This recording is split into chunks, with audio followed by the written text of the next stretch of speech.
Hello and welcome to another episode of Hex Therapy Live. I'm your host, Maddie ALLin, with special guest, Contrarian. Welcome. Thank you very much. Thanks for having me. Good to be on. I'm so excited that you're on the stream today because we're going to talk about sudden wealth syndrome, have a dialogue around that, and we might even talk about what's been going on in the community. We might drop some alpha when it comes to PulseChain. So Nice. I'm going to find the intro here and then we can get started. How about that? That sounds great. Let's do it.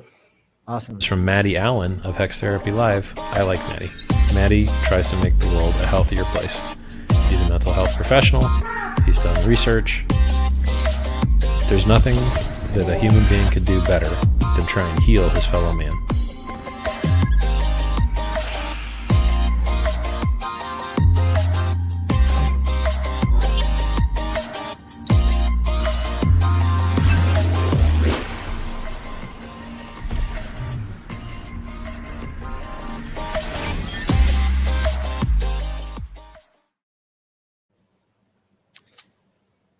That was really nice. Clean. Right on. Yeah. Yeah, so gosh, there's so much to talk about. I've been checking my DMs more lately, and I was really overwhelmed by all the positivity that people have been sending. And I think that that's really a special part of the Hex community. I think it's no accident that people who are all incentivized to, as Steph would say, like play long-term games with long-term people, right? That we're all pumping each other up more than your average crypto community, let's say. But the other thing that I've noticed in the direct messages is that people have been sharing their experiences of sudden wealth syndrome. And, you know, to people who haven't experienced this feeling yet, you know, it might sound very pretentious.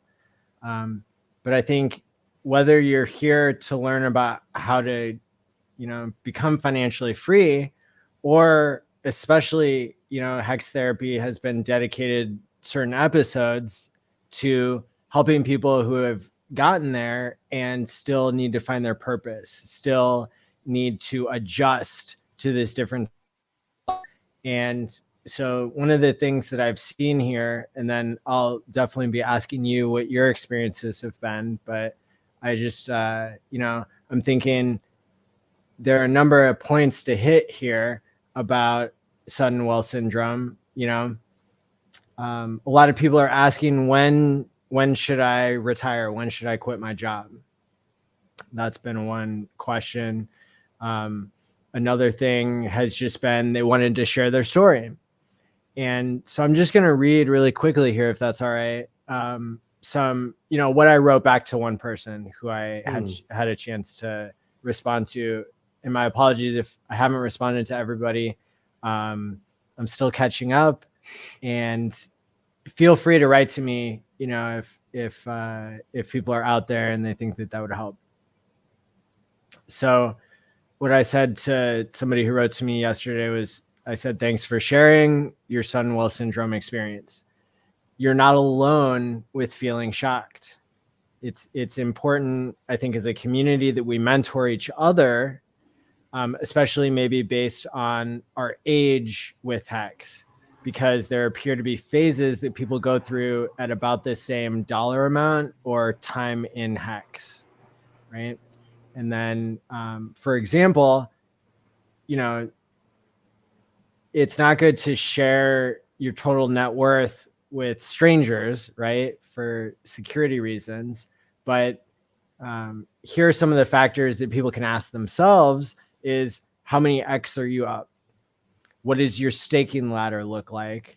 And what percent of your portfolio is staked, right? I might add to this, like, you know, what are your short-term and long-term financial goals, right? Is this money that you're gambling with to pay rent, or is it money that you're actually able to save and pay your future self? And so all that is part of the financial planning aspect. I would say that there are 3 parts to making sudden wealth a strength, which includes accounting and planning with and without the moon math. You want to prepare yourself for what's coming and what's here now and potential downturns. Because I was just saying on CoinGang the other day, like, not everybody these days has experienced an 85% dip in Hex and what that feels like and still believing, right? So another part of these three strategies to make sudden wealth a strength, be learning from the community. There are about 2,000 other people who are in the same boat of becoming millionaires and not always knowing what to do with themselves or being shocked by it and having depression, disconnected from other people, not feeling the struggle that you normally would in life, which is kind of leaves you feeling empty, or brings an addiction back around, or maybe just stops you from having a purpose in life. But then the third thing is helping others, onboarding, giving positive feedback to the streamers who are putting their faces and likeness out there, having a project, like the conference or the road tour, creating your own content, what Crypto Contrarian is doing here, telling part of his story and coming on the stream, right? These are things that I think are helpful to others. And so I thank you for that. Of course. And the final note I have here that I wrote to somebody is, they were asking when to retire and stressing out about that. I said, it sounds like you're getting close to what I call escape velocity. And I predict that as Hex continues to grow, people's decision to retire may become very easy compared to how it feels now. And I know that's what the process was for me. And again, now I feel great that much of my time is spent volunteering for the community. And that provides structure and sanity for me as well. And so there's a transition that people make when they are getting ready to retire. And it's because you're on that border, right? And because the future is uncertain, and because you want your brain to understand 85% dip can happen and 100x can happen, right? And so that can be kind of an analysis paralysis type of situation, or it can be something where you've already made a plan and you're confident in it, but now you're just bored and you're on the sidelines and you have to figure out like what to do. So with that being said, like that's the feedback I was able to give that person. What have some of your experiences been? That's really thorough feedback. That was a lot of different areas around, I guess, sudden self syndrome that you covered. So trying to figure out where to start. What are some of the things that I've experienced? Just, I guess, realizing that my net worth is at a place that I didn't think it'd get to this soon, and this kind of sideswiped me.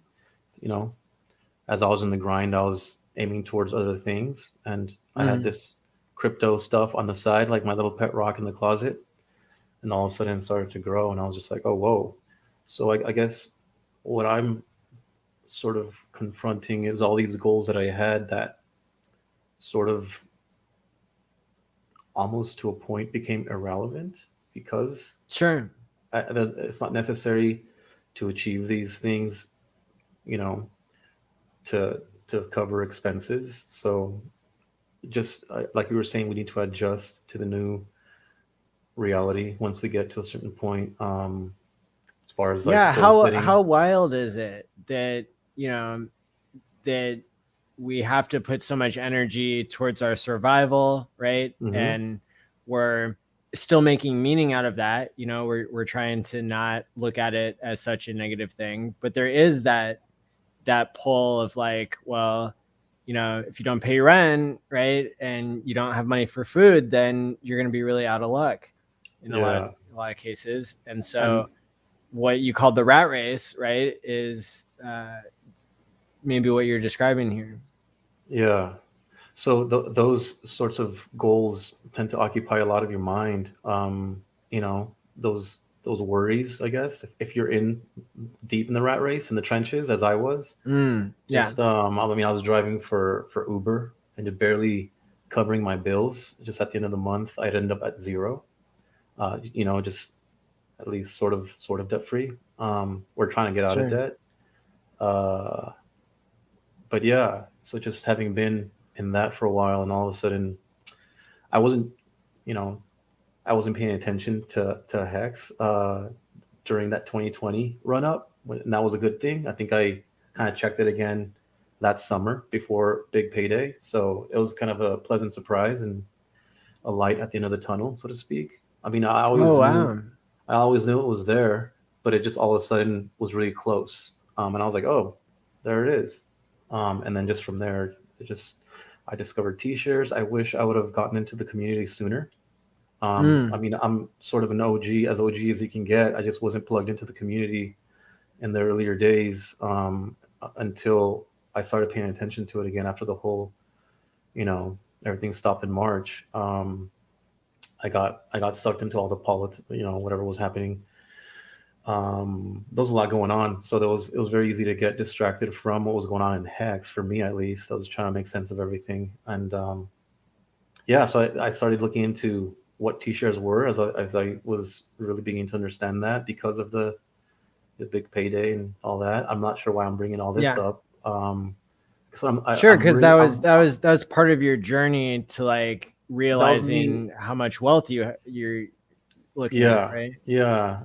Pretty much I had some shit coins. I wish I would have thrown them all in, but I didn't because they were so badly down. So when Hex pretty much surpassed my entire initial investment into crypto before it got deflated, I felt like I finally broke even after being down for so long. So that was kind of relieving, like validating that I had made a right choice, at least in one of them. For sure. But yeah, just when I discovered Richard Hart, I knew obviously he was just telling the truth. So I was following every video that he was saying, and I was counting down like everyone else for the launch date. Didn't go in day one, jumped in day two. I was still pissed about that because I jumped in heavier than I should have, but whatever. And then obviously that just continued to unravel. And I got to certain milestones quicker than I ever imagined, and so I started to reevaluate. Okay, now what? Obviously, I wasn't trying to aspire to be a professional Uber driver forever. That was just a way of making, paying the bills. So I went to film school to study screenwriting. Before that, I was pursuing acting. I'm an actor. I finished film school and I wasn't making as much money as I was before. I had a mortgage, and so I kind of was just trying to not lose the property, and so I was doing whatever I had to do, and I started following Ty Lopez because I was like, okay, screenwriting is kind of a long-term play, and it's very risky on whether I'll get a screenplay even read, let alone bought, to cover my expenses. So then acting, it was just kind of slow. Personally for me, I think social media advertising, it was like 2016, 2017. I definitely felt a difference in the amount of opportunities, at least, that I was getting. Because I think a lot of companies were using social media more than legacy broadcast. And that's where I was making the majority of my income. So that kind of went down. I had to find some other stuff. I found Ty Lopez with the Here in My Garage video. Someone referred me to it because before that I was just ignoring it. I started following that, and then I got some programs. So I was kind of like always in that growth mindset, just trying to figure out money. I had a weird relationship or perspective of money. So I started asking myself, what is money? And is it really bad? And so while Ty helped me shift my perspective on the whole money is the root of all evil and Wall Street bad kind of mentality that I sort of had for a little bit. But I got over that, and I realized, especially when I had to pay my bills, that money is just like oxygen. In order to survive, you need it. And so I was doing something wrong. I mean, I got tired of being the starving artist. So I needed to focus on my bank account. And so that's what I started to do. And during this time, it was 2017. Bitcoin was starting to go up. Started to hear about Bitcoin. I first heard about it back in 2012. I beat myself up for a long time for not having jumped in instead of bought this house. Would have been a way different world, but I couldn't figure it out back then. I was late to class and I had to just push it to the side. And I ignored it for a few years until Ty Lopez started talking about it. I started going to conferences, like entrepreneurial conferences, and I started meeting people who were talking about crypto. And so it got back into the front of my mind. And eventually I jumped in, got wrecked. Started listening to like these gurus, I guess, to try to get myself unwrecked. And then that's when I found Richard Hart through like recommendations. And so, sorry, I went on a big tangent back to my past on like Ty Well, that's Lopez, helpful. entrepreneurship, and like trying to figure out how to make money online, sort of to decouple it from me exchanging my time for money. Yeah. Which I guess is a definition of the rat race, like exchanging time for money. If you could sort of separate those two things and figure out an income stream where you don't exchange your time. So I was looking for that either through investing in passive real estate or flipping houses, but that's more active. But then I started focusing on trying to get into the e-commerce, drop shipping, social media marketing thing. But this whole time, again, I was still driving for Uber and just trying to make ends meet. So I didn't have enough startup capital to get that going even. So that's pretty much my rags to Hex story. Sort of in a nutshell. Right on. Yeah, I have some feedback for you. I definitely, before the comment like expires, I wanted to thank Hexalted for the $99.99 super chat saying, "Love you, Maddie. You're a cornerstone of the community. Thank you all for all that you do. Please keep up the magnificent work." My pleasure. I'm honored to be here talking to everybody and trying to make sense of it all together. So I think a lot of people are experiencing and going to experience, right, the same kind of self-analysis that you're going through, especially when it comes to judging your past like moves in crypto and maybe moves in finance in general, right? And this is a really easy way, I think, or it's a very easy thing that people do to themselves, which is to criticize their past self and to say like, oh, if I only knew then what I know now. And what that kind of disregards, right, is that another way to look at your own behavior is that you're always doing your best, even when your best isn't the ideal strategy. But if you had known to go into Bitcoin, right, back then, even though you had an idea, if you had known it, then you would have done it. So you really didn't know it. You just had an idea.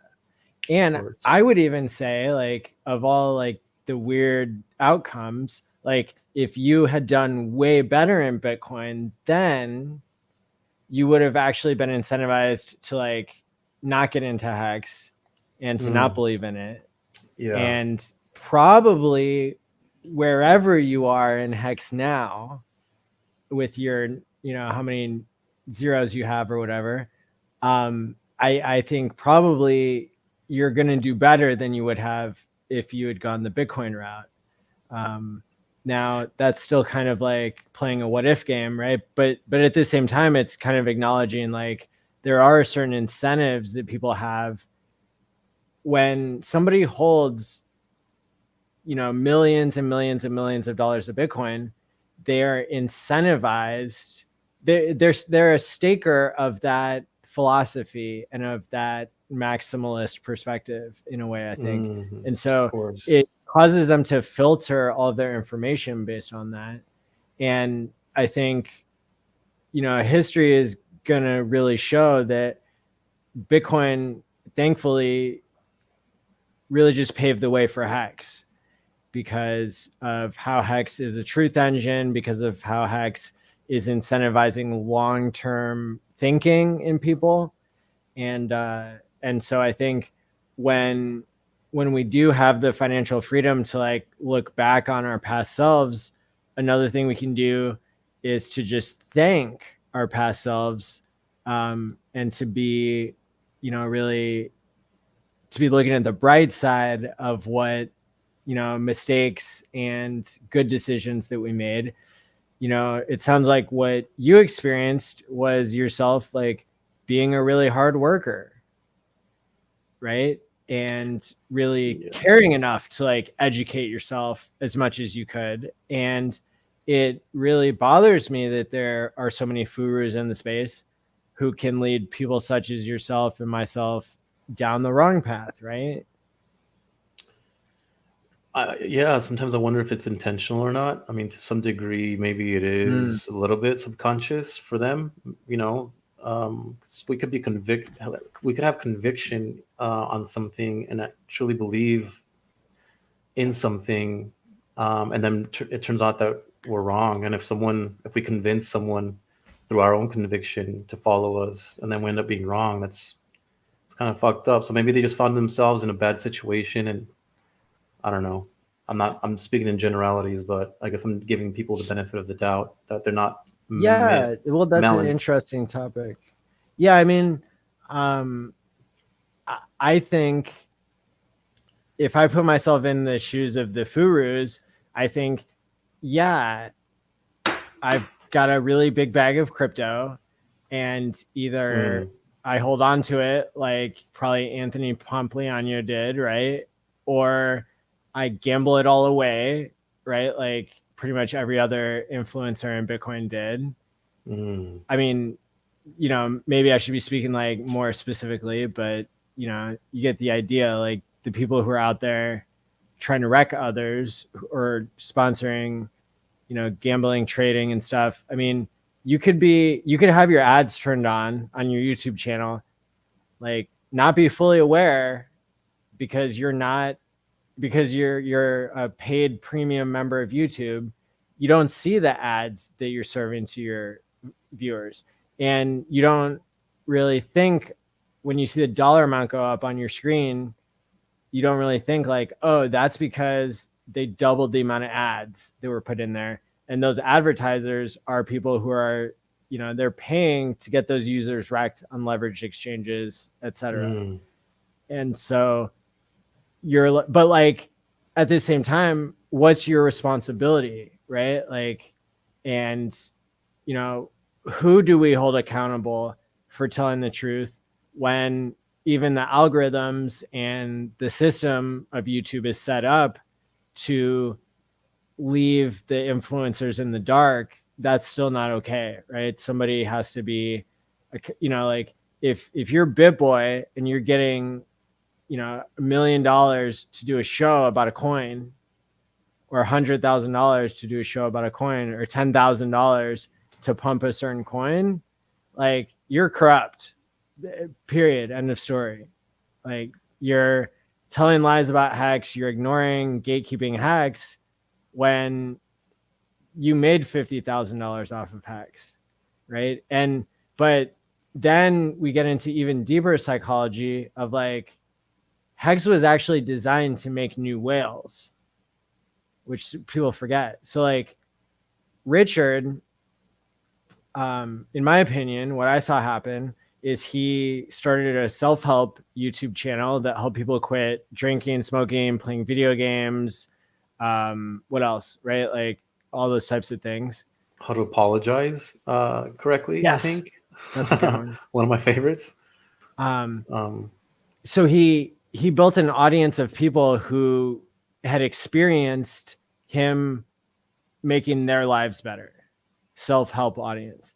And so then anything he said after that, those people would believe, which ended up being presenting Hex as it can do a 10,000x, which to anybody who hasn't experienced him as like, somebody who's helping others, right?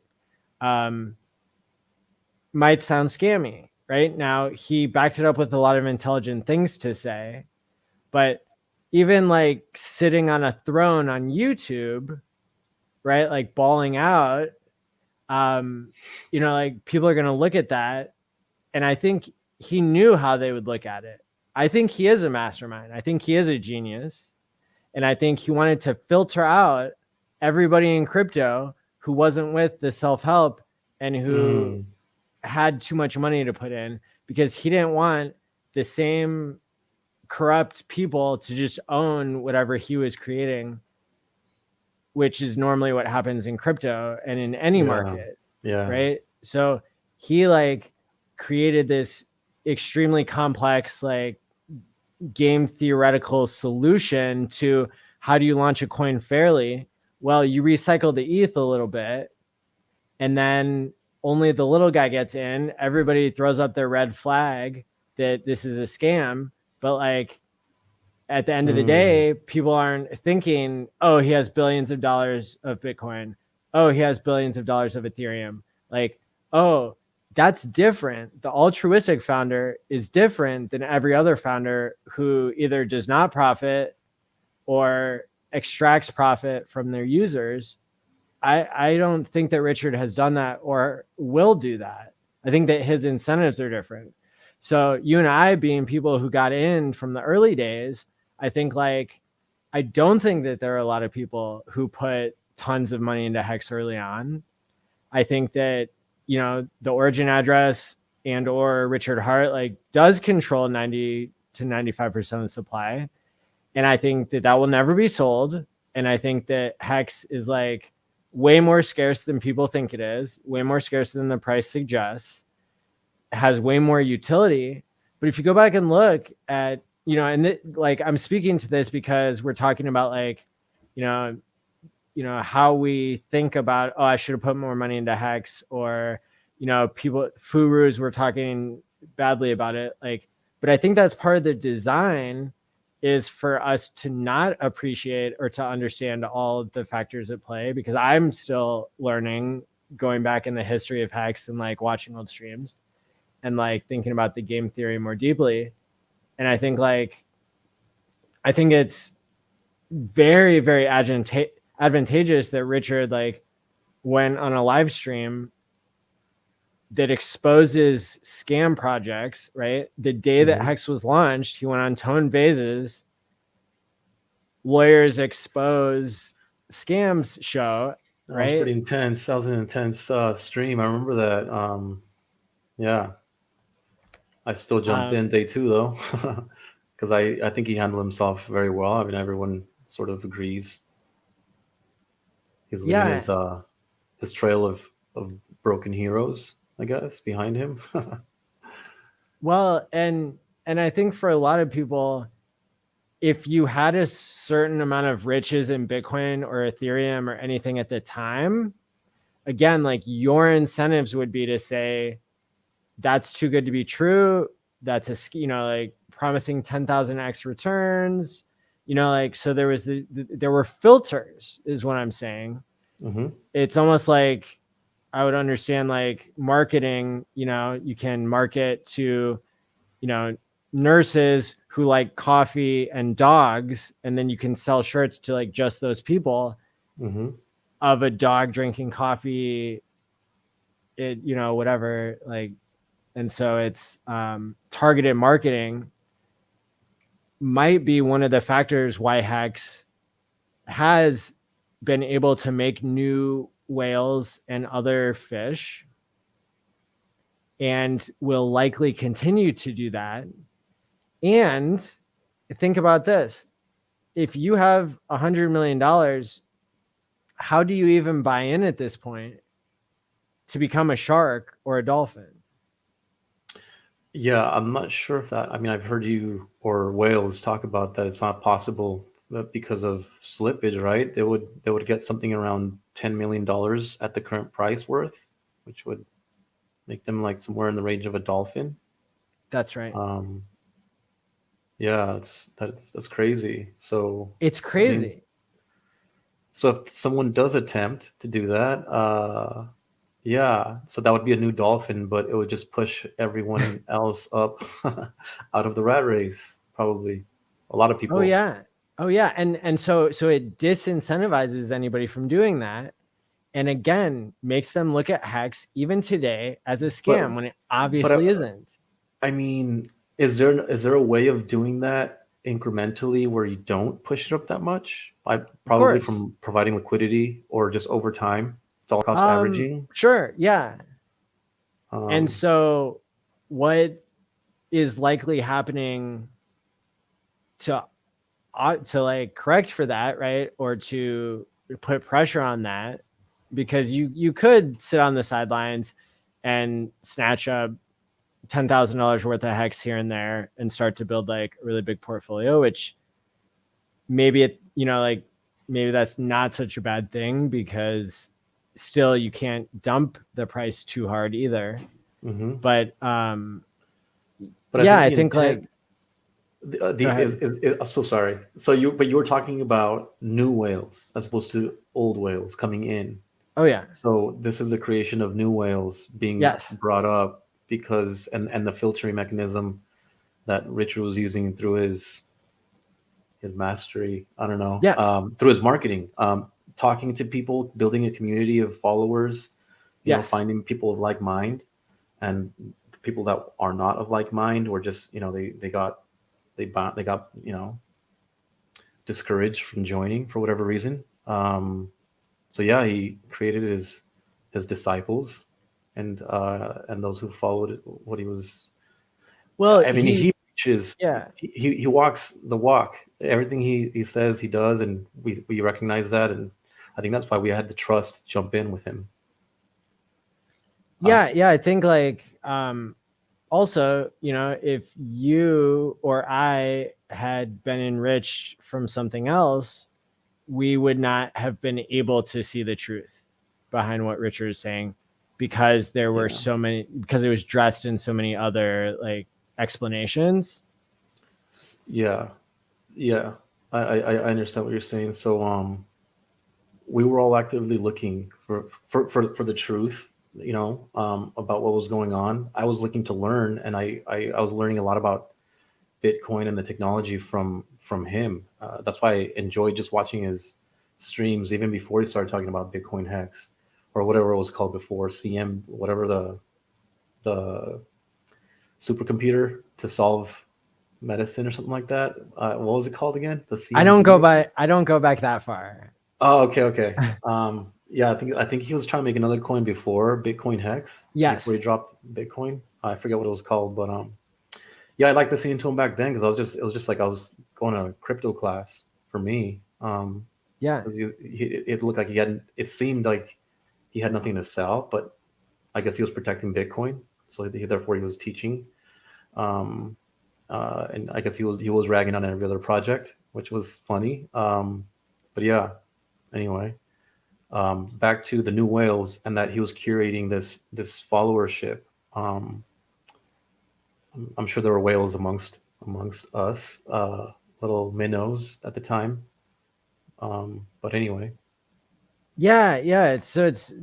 I find it all fascinating, and just too, like when we're looking back on our own decisions at the time, and how we could have played a strategy better, I think there are a lot of ways we couldn't have played a strategy better, because if you and I and everybody else in Hex in the early days had known better, we would have pushed the price against ourselves almost, or we would have acquired more Hex that then we would have been incentivized to dump, like for any reason. So like even now, I think that there's a strategy at play now where it's like, look at my Rolex, look at my designer clothes, and sell your Hex at 50 cents, right? Which we know the trajectory of Hex, and we know the history of Hex, and we know all of the mechanics and game theory behind Hex say that 50 cents is not the all-time high that Hex is going to do, right? So it's really still filtering out and teaching OGs about delaying gratification, or just giving the next guy the opportunity, right? Because really, if people can buy Hex at 50 cents and not $5, that's great for everybody, maybe. I'm And still if you have so sorry. much money that you can, if you have so much money that you can buy like Gucci and like, you know, whatever, Louis Vuitton and stuff, like that's, you know, that's Hex that's being taken off the non-order book, right? Off of the sidelines. Non-order book. Okay. Like Sorry, I don't know what off the a non-order. sidelines.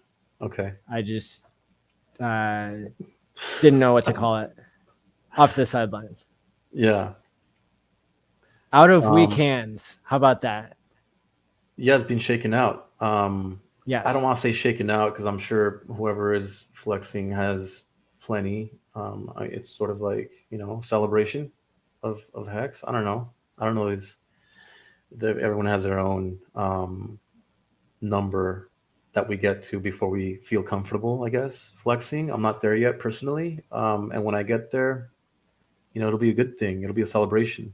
So whether it's good for them, you know, or whoever is able to, you know, to celebrate now.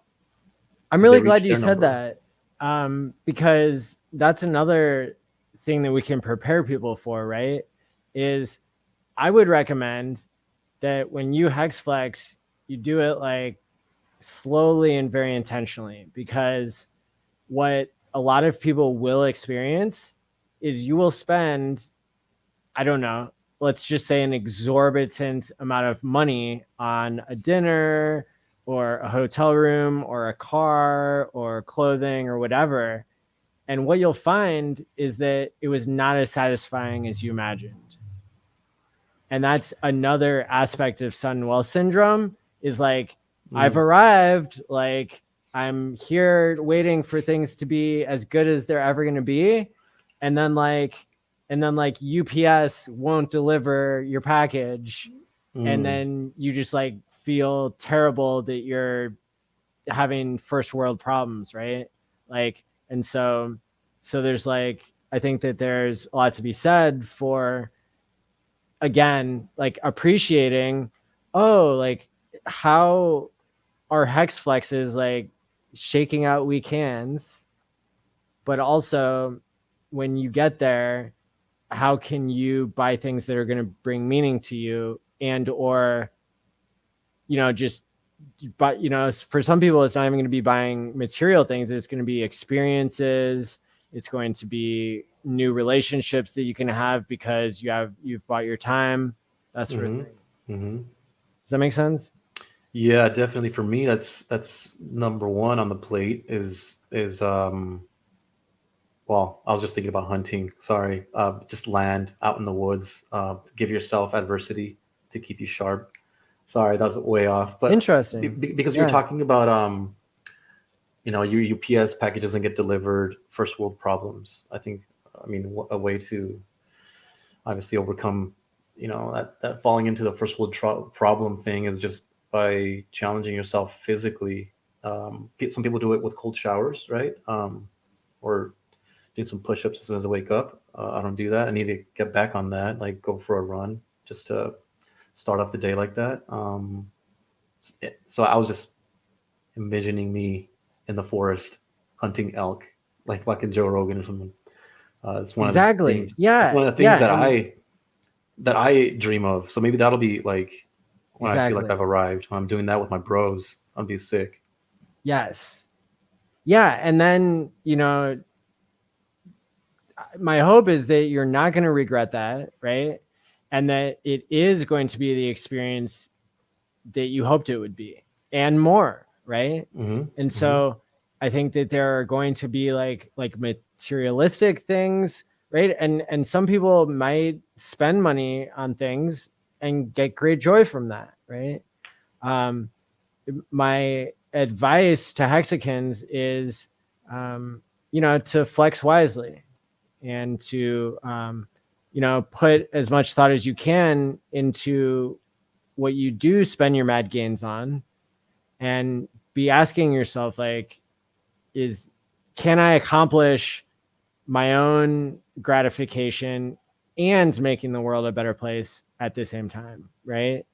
Can I be giving back a certain amount in one way or another, right? So for me, one experiment that I'm running on myself is purchasing the Delorean, which I hope will be the, one way that I can advertise for Hex with the added message of paying your future self and Hex therapy. And it's almost like this idea of like the things that we own end up owning us. Is something I don't want to happen, and I don't want to like end up worshiping a car, or I mean, it's like I don't think it's my finding one, because those things aren't very reliable. I know there's a company in Texas that manufactures them with original parts. They have like a whole warehouse. Anyway, sorry. The reason I know that the universe wants me to do this as a advertising thing for the Hex community, or a way to like, because it's not that like the DeLorean has always been my dream or something. It's that like when I thought about what can I do like to like bring more eyes to Hex, or to like bring more eyes to this whole movement of paying your future self, I found out that my uncle goes to church with the guy who owns one of the 3 dealerships in the world for this. And it was like 2 phone calls, and it's like, all right, Maddie, like now you own a DeLorean, which I do, and I'm going to be picking it up on Monday. And it's just like, it's wild, right? And so it's crazy. Thanks. Yeah, I mean, but so it wasn't very hard to answer my question, because not at all. I thought you went on Craigslist and like looking for. But it should have been. Yeah, it should have been much harder than it was. There was no resistance from the universe, and so this is an experiment that I'm running on myself, right? Where I, in my opinion, sacrificed money because I believe that Hex will continue going up. So I sacrificed like this amount of money, like for something that I hope will bring me this dual purpose of like being something cool, but also being something that can promote the right things in Hex and promote Hex itself. That's pretty badass. I think that's a beautiful like symbol of what Hex is, sort of like a time machine in a way. Thank you. Are you gonna deck it out with all the time machine elements in the back, or are you gonna keep it clean?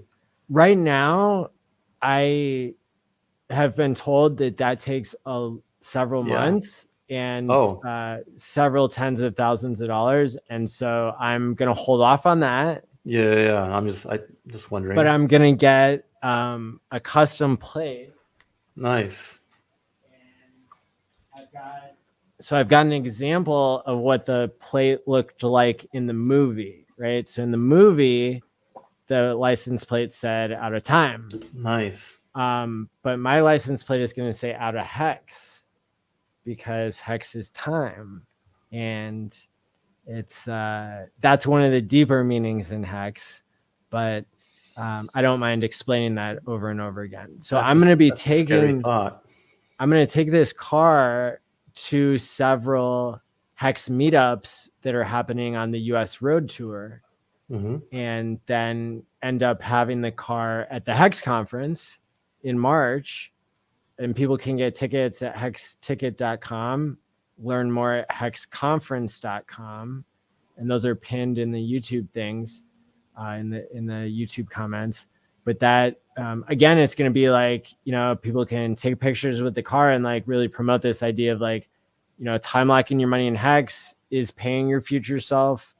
So go back, when you're onboarding people, you can go, like OGs can come together and say like, okay, I can thank my past self for paying my future self. That's the current me. Right. And then new people can come in and they can see that and want to pay their future self. And so you've got people thanking their past self, preparing their future self for success. And again, that's going to be much stronger of an impact on humanity and much more therapeutic than the current system of printing money ad infinitum and incentivizing people to spend money before the price of things goes up instead of saving money.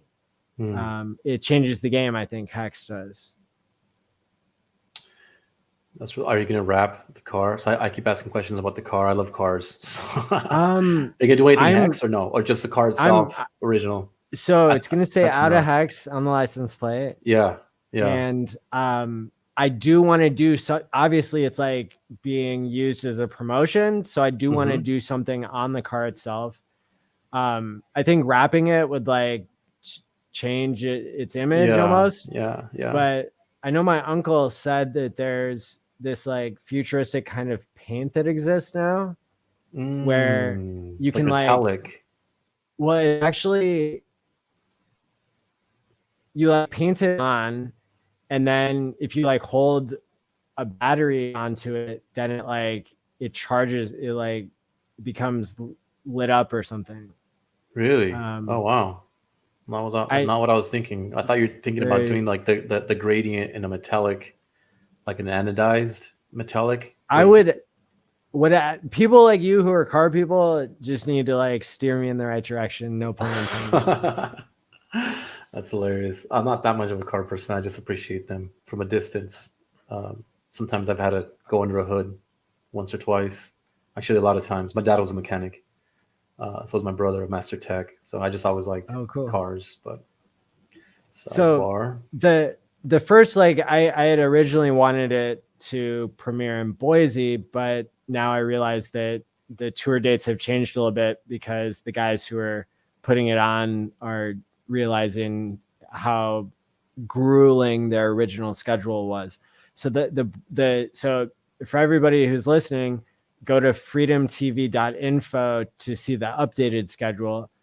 I'm actually going to be kind of like hosting the St. Louis meetup, which is where I'm going to that's where I'm going to try to do the first appearance of the Delorean.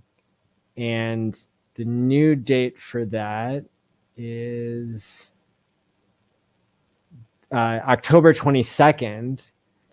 And the cool thing about the St. Louis meetup is it's not actually going to be in this subdivision of St. Louis that I'm about to speak about, but it's going to be right around the corner from this place that has had a national news story about it lately called Cool Valley, Missouri. So the mayor of Cool Valley, Missouri is giving 1,500 residents $1,500 worth of Bitcoin. And What? the kicker is he wants to pay people more the longer they hold on to it. Does that sound familiar? Wait. It does, but I don't understand the mechanism. How is it going to know how long they hold on to it and how much is it going to pay them? Sorry, probably too many questions, but oh no, like I'm just surprised by the whole story. So this is a promotional thing to say like we're Bitcoin friendly in Missouri, I imagine. This is reading between the lines. I think like an exchange gave the mayor $1.5 million to like distribute of Bitcoin, and just so there could be several national news stories or maybe like an OG or something. I mean, and when we think about Ski Cat, right? Like Ski Cat gave away 1 million hex at the Hex meetup in June, right? Which at the time was not worth as much, was worth 10 times as, maybe less than it is now. But still, it's like less. Yeah. Yeah, I mean, like, so there are OGs out there in Bitcoin who have, $100 million worth of Bitcoin. And so they can, or more, they can give away a little bit here and there to make these like, giveaway stories. Anyway, the point is I'm at least going to be like latching on to like that story. I'm going to be telling that story, right, to whoever goes to the Hex meetup in St. Louis. And I'm going to be pointing out the irony, or like at least the fact, right, that what they're trying to do there is it's like an inferior method compared to Hex, right? And so, maybe I call the mayor's office. I don't think they should take a meeting with us. I don't think they should work with us in any way, because it would be bad. Like, how Bitcoin maxis are, like they would, they would excommunicate the guy or whatever. But the point is that being able to speak to that national news story, right, and being able to just compare those two things, I think it really shows one of the powers of Hex is to incentivize long-term holding, but not just because the price goes up, but also because, and kind of a bigger theme here of Hex Therapy is delaying gratification makes people better people, usually, in my opinion. And so it's like Hex has utility and value, not just because it pays 3.69% inflation at an outsized amount because the OA isn't collecting all of the inflation it could, but also because human beings benefit from delaying gratification. And so when you're becoming a long-term thinker and you don't even realize it, that's a really cool thing. I was just wondering two things, actually. If that experiment could be replicated with Hex in a different state, maybe we can outdo the 1.5 mil worth of that asset.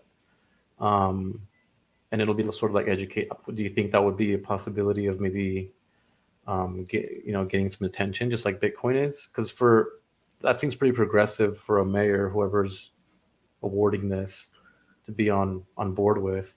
Anyway, that was one thing. It'd be kind of cool to maybe experiment with that idea of a big giveaway, a collective giveaway, a decentralized giveaway, maybe like an address that some people sacrifice to, whatever, for this giveaway. Anyway, what I was wondering when you said that the 3.69 inflation is outsized because the OA isn't collecting on that, I wonder what the actual percentage would be.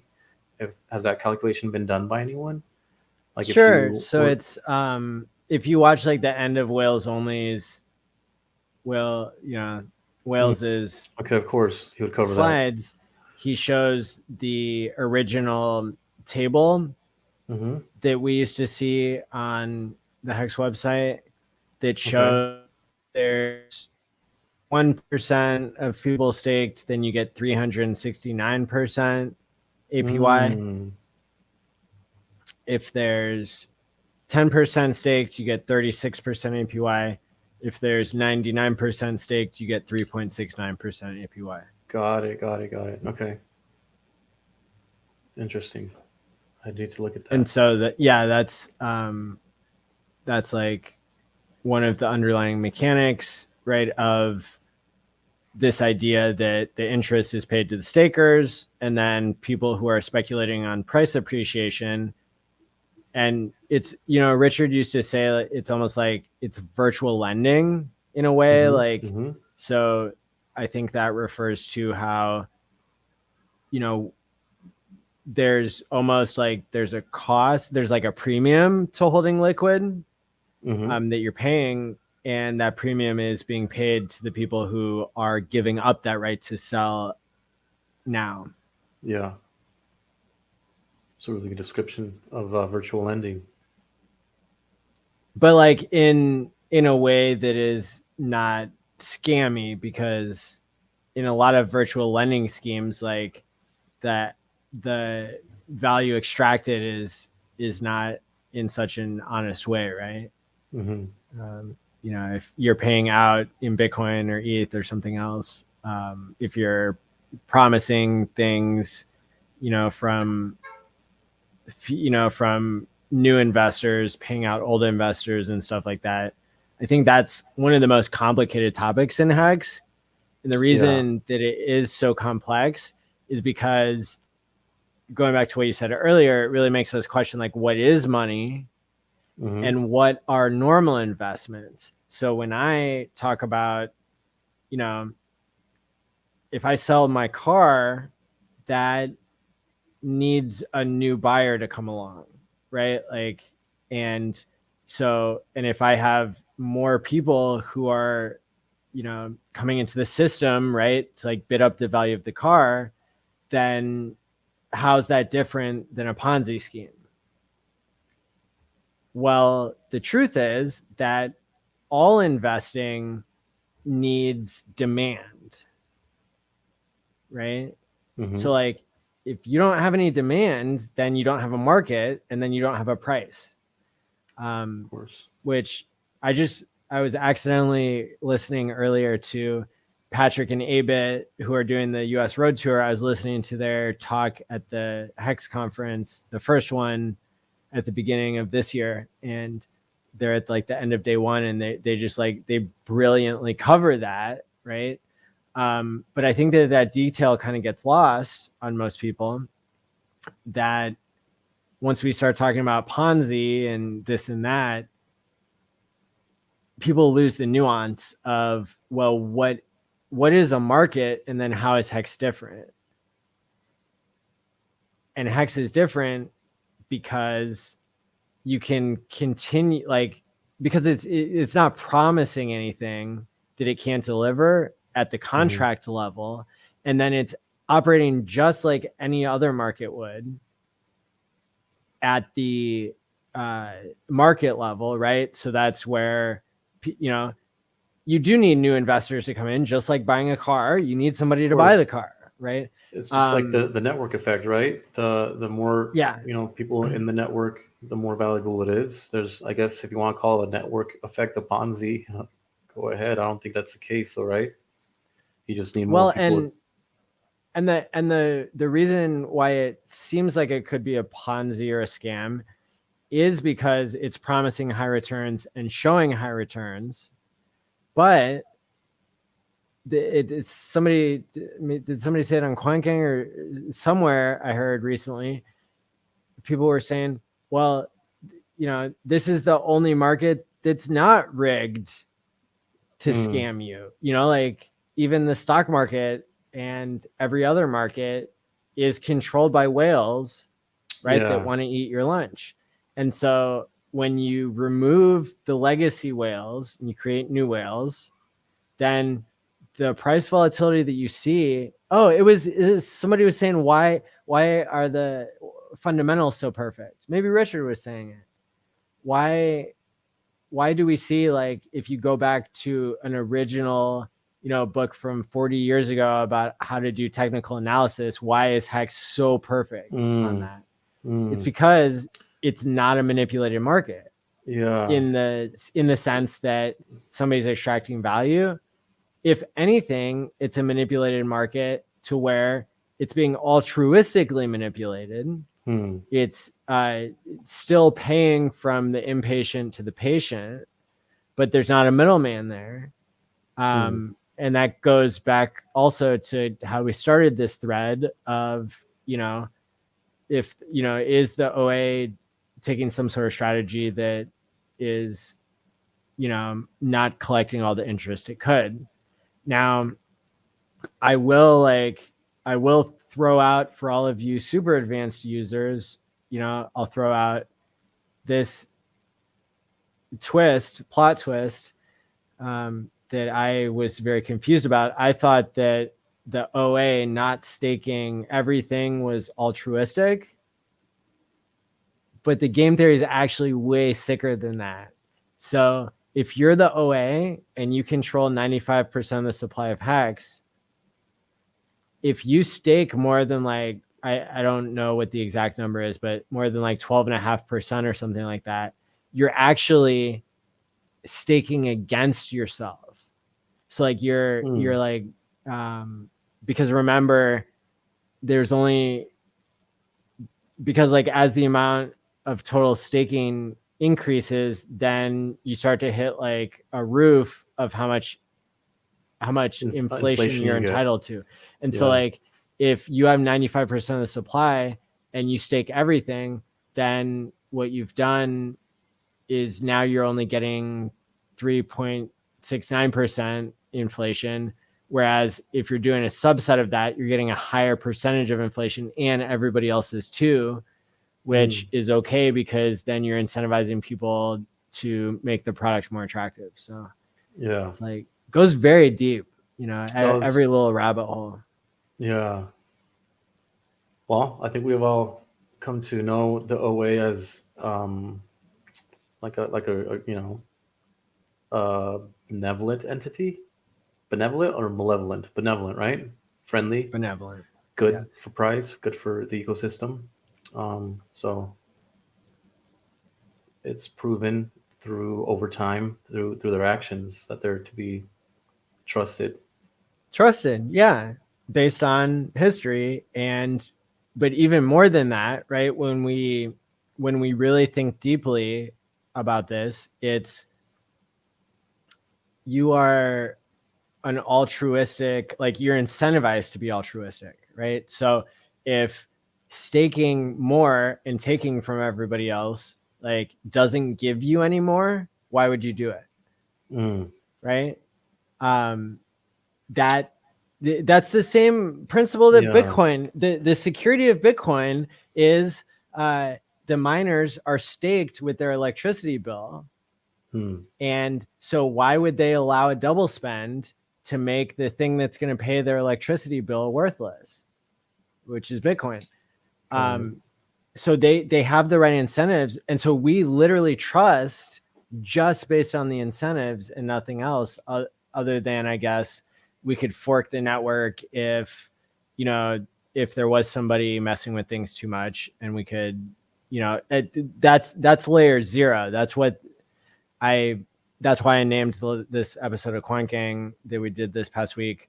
What is PulseChain layer 0? It is the community and the people who are kind of deciding what we even call layer 1.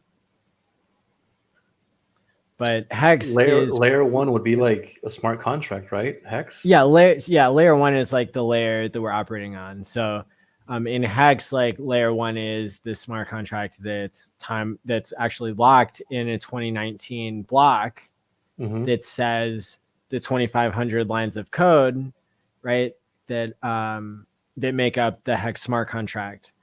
And then you could talk about, like Ethereum is layer 1 and Hex is like a smart contract that's embedded on top of that. So you could call Hex maybe layer 2, but people in the chat are probably going to yell at me for that. So I don't even know. I think, right. But at the end of the day, what I'm saying is that everything, Bitcoin, Ethereum, Hex, they're socially enforced networks to the extent that we point at the Bitcoin blockchain that can fork it at any moment, right? And create like orphan blocks that are just because people solved the proof of work algorithm at the same time. And then the system has like these technical ways to figure out like which chain is going to move on from there, and which block is going to be orphaned and everything.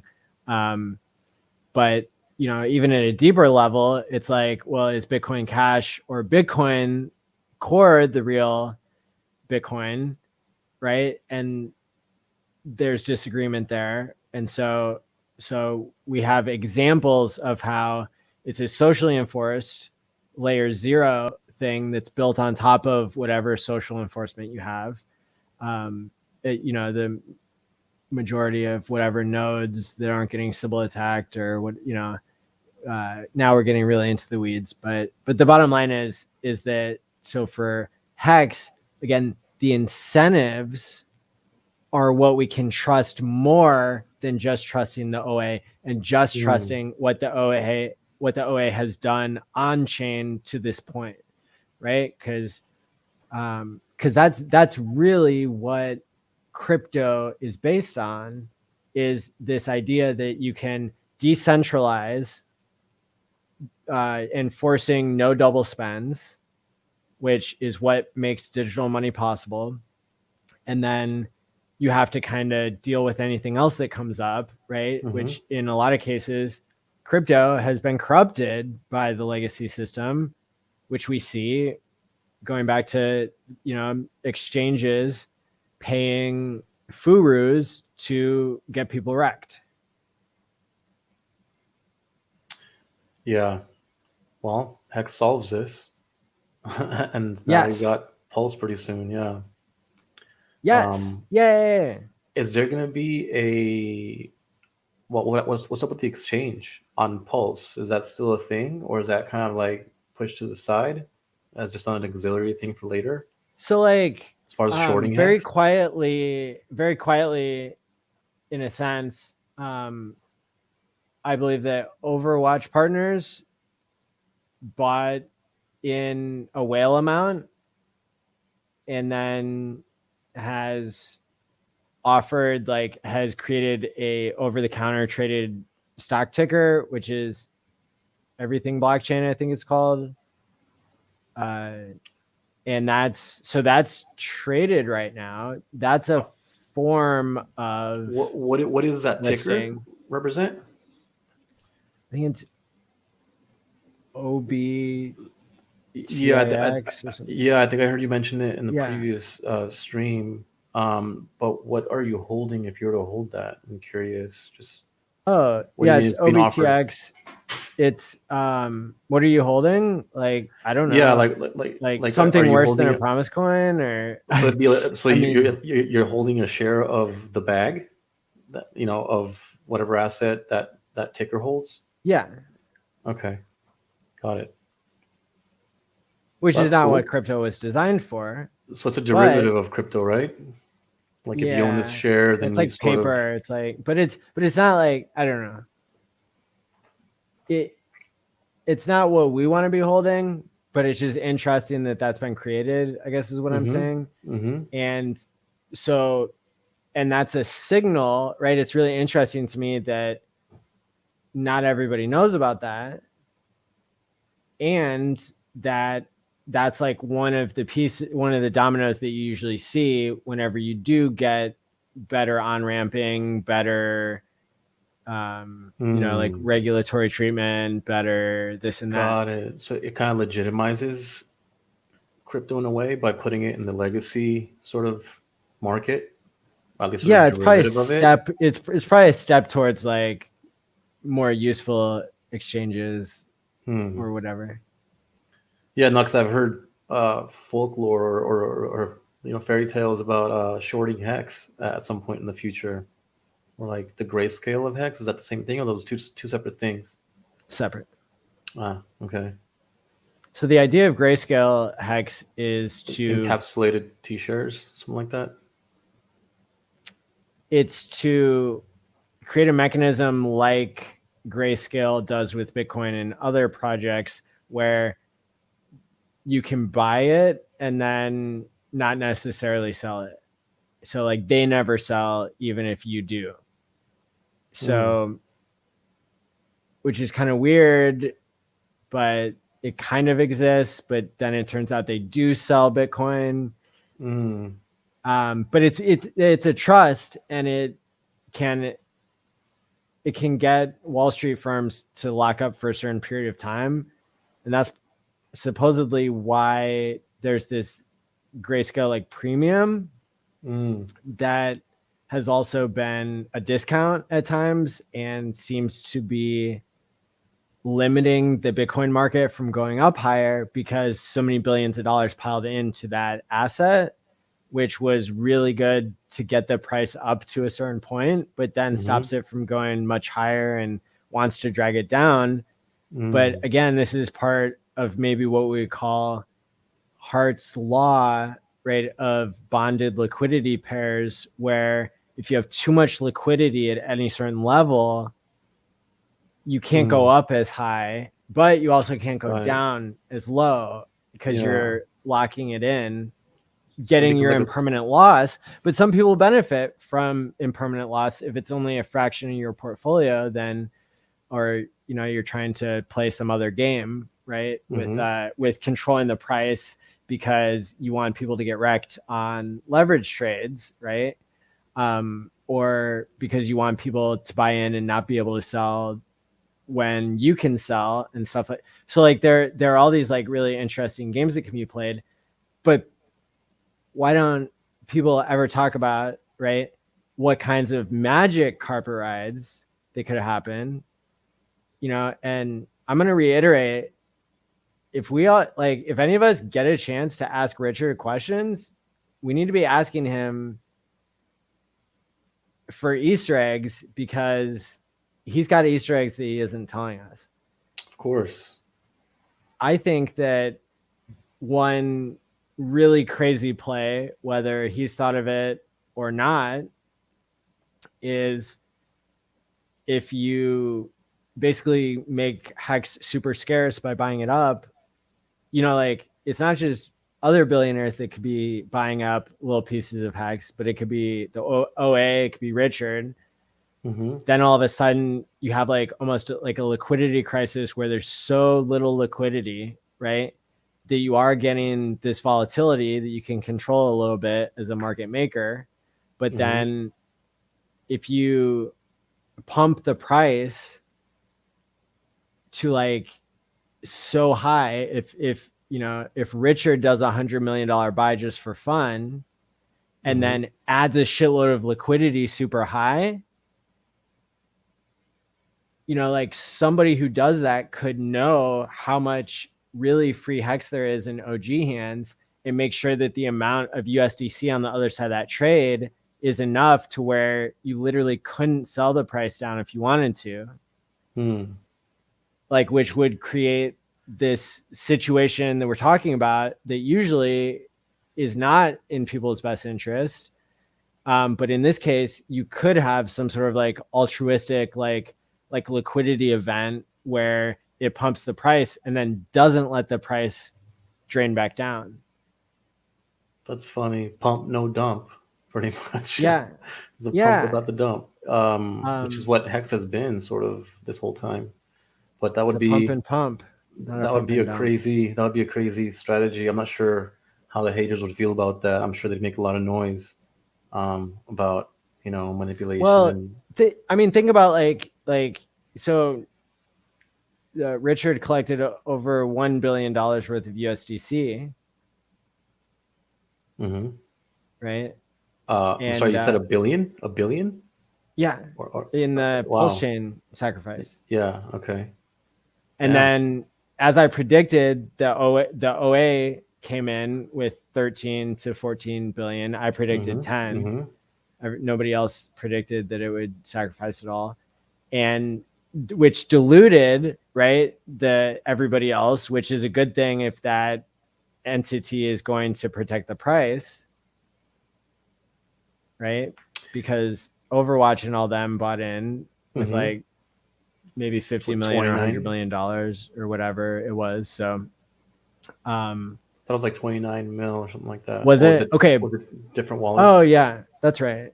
Yeah, the top address was the top address. And so you've got that protection, but what, you know, and we can't expect, you know, we're not eyeballing his money or anything like that, but I'm just saying, like, what's the game theory? Well, the game theory is, yeah, you could use that as part of your liquidity pair, right? You could use that as a liquidity pair. Then you pump the price up to $5 or $50 or something so stupid that all the OGs sell everything that they possibly have. They can't sell the price down because the entity that put the $1 billion of liquidity there knows that there isn't $1 billion of free Hex, and then sucks up all of the free Hex that exists by having the price, you know, do another like outstanding amount. And then what are you going to do if you hold Hex? Like, what, you're going to sell for $50 and then get left behind because now Hex has become incredibly more scarce than it was. Like, so we're talking about examples of how like people can manipulate the market in altruistic ways if that's what their incentive is. And so so it's just really interesting to me, like all the possibilities when you start considering, oh, somebody could do what's best for others, could do what's best for the product, like could use Hart's law, like use an understanding of liquidity and bonding pairs, not to wreck everybody else, but to help everybody, or to make Hex more valuable, right? At the end of the day. To lift up or elevate all of his original followers, because, you know, we all know that we're the best community in crypto and on the internet. And I'm sure by empowering this group, it's just amplifying this paying it forward that's instilled in our culture, I think, in our cult. Sorry. And it's that would be a way, which it's already probably happening, but that would be a way to really teach people who are OGs the power of delaying gratification, right? Because we talked about that during this conversation too, is like, we wish that we would have put more money into Hex earlier. For people who have sold a little bit of Hex here and there, like I've been open about the fact that in the very early days of Hex, I was not trading in the sense that I was like gambling. What I was doing was I was saying like, I want to practice buying low and selling high. I didn't know what Hex could do. I didn't even know about the community at that time. I was just like, oh, this is something that is taught, right? Like, and I want to try it. And it felt terrible to me. Like I felt physically ill, right? When I bought when the price was going down and when I sold when the price was going up. And thankfully, like just by my lucky stars, the timing worked out. I was able to like, I don't know, do like a handful of trades using that method and then quit it before, the price did its next 10x. So nice. I got the experience of like selling some Hex very cheap, right? And then buying it back a little bit cheaper. But still, if I look back and think, oh, what if I had just bought dips and not sold tips, right? And ended up allocating more money into the whole thing, it would have been, it would have been even better. But I don't really subscribe to that thinking. I only say it just to point out, like, people will learn, right? When you sell at a penny and then it goes to 50 cents, right? It's natural to be thinking like, oh, I sold for a Rolex. I could have had 50 Rolexes or whatever it is. But that I predict will like keep happening to, again, like filter out like our own maybe bad behaviors or our own instant gratification mentality to really move Hex into the hands of people who are thinking the most long term is a good thing. Yeah, I definitely agree with that. Also, though, I don't know.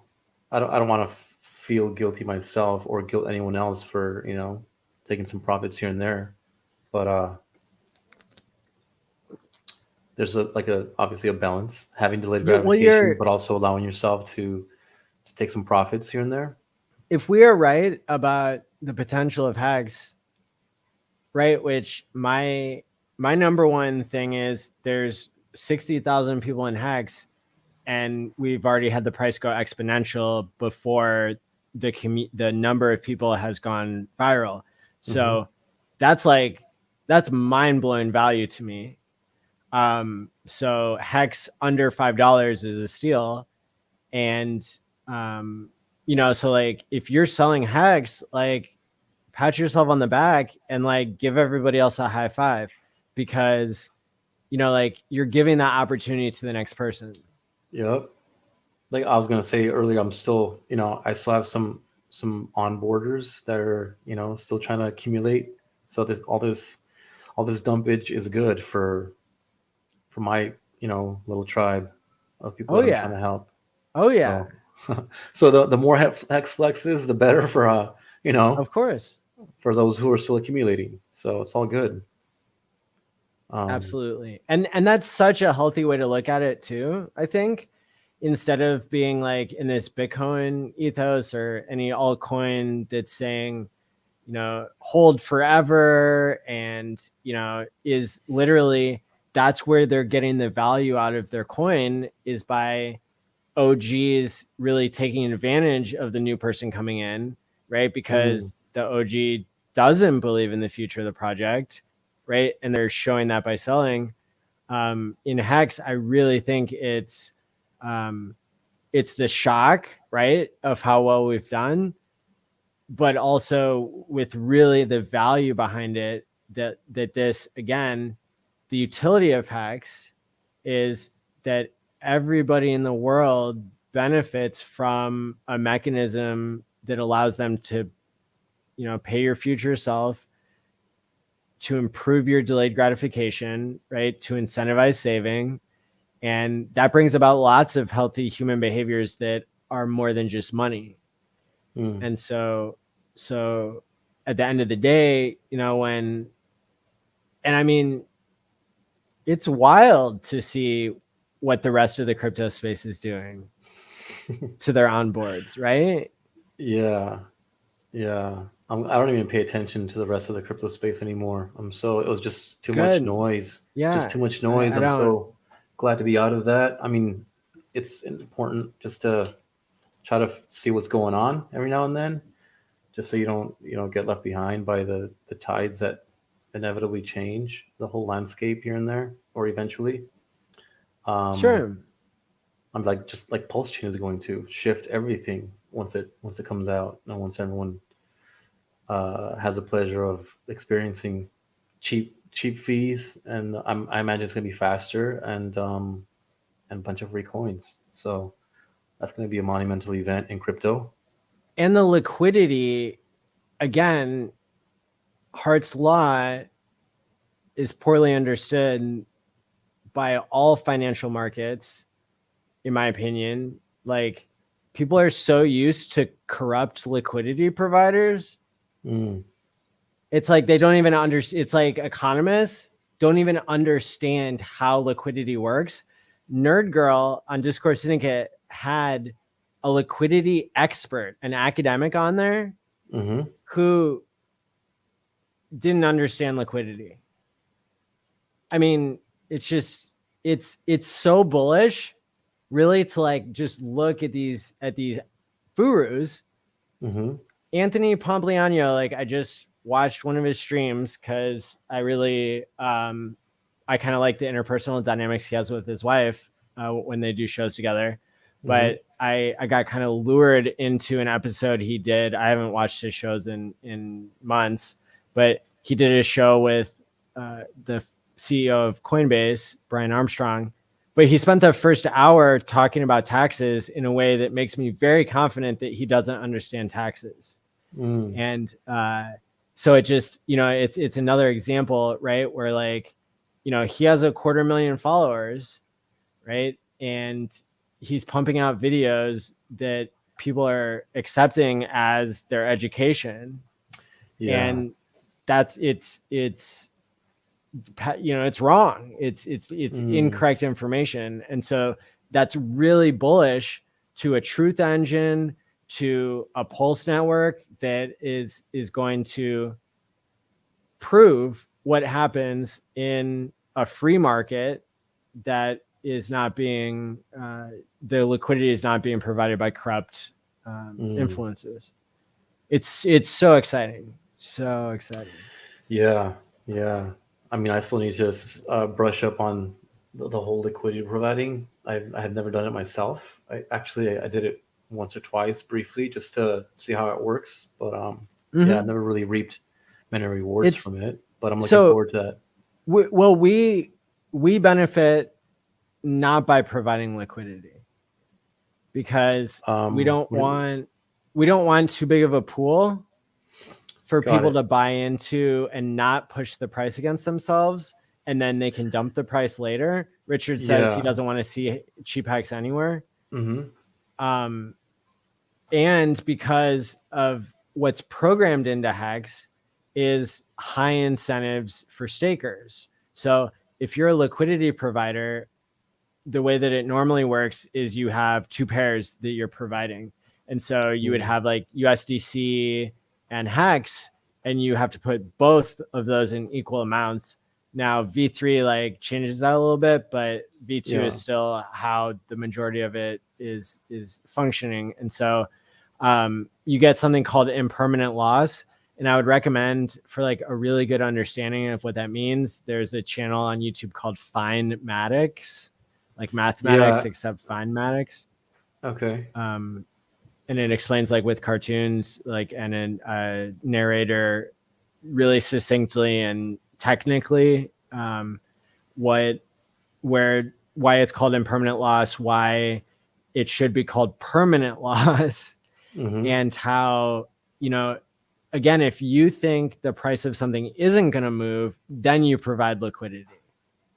If you're bullish on something, then you don't provide liquidity on it because one of the sides of your trade is going to lose. So in Hex, it's really advantageous that it pays such a high APY because it disincentivizes yield farming, which causes the price of stuff to stay the same in a lot of ways, because imagine instead of having 12 or whatever, 10 or $15 million worth of liquidity on the automated market maker for Hex, imagine if you had 10 times that or 100 times that, right? Then it'd be easier for people to buy in and then dump the price when it doubles or 10x's. And then it would also be really easy for people to sell. So it just, but it would at the end of the day, it would keep the price in the same range instead of allowing it to rocket higher. So that volatility that you get from low liquidity, it's a blessing and a curse depending on whether you have product market fit, whether you have a future with this coin. Yeah, I probably wouldn't try providing liquidity for Hex. I don't really hold any other coins, but I just kind of wanted to dabble so I could get some of that pulse swap that Richard was talking about. I did I've played whenever all the V2 stuff or what's it called? Side chain Ethereum stuff. Matic, Polygon, whatever. That stuff. I played around on there with providing liquidity with a couple $100 worth of this coin and that coin. But I sent some stuff in there too. So it was actually Hex just to go through the journey of how it works. Sure. I'm not sure if I staked any of it or not, but then I was there for like a month and I took it out because I was like, I don't trust that. I'm glad I did. Exactly.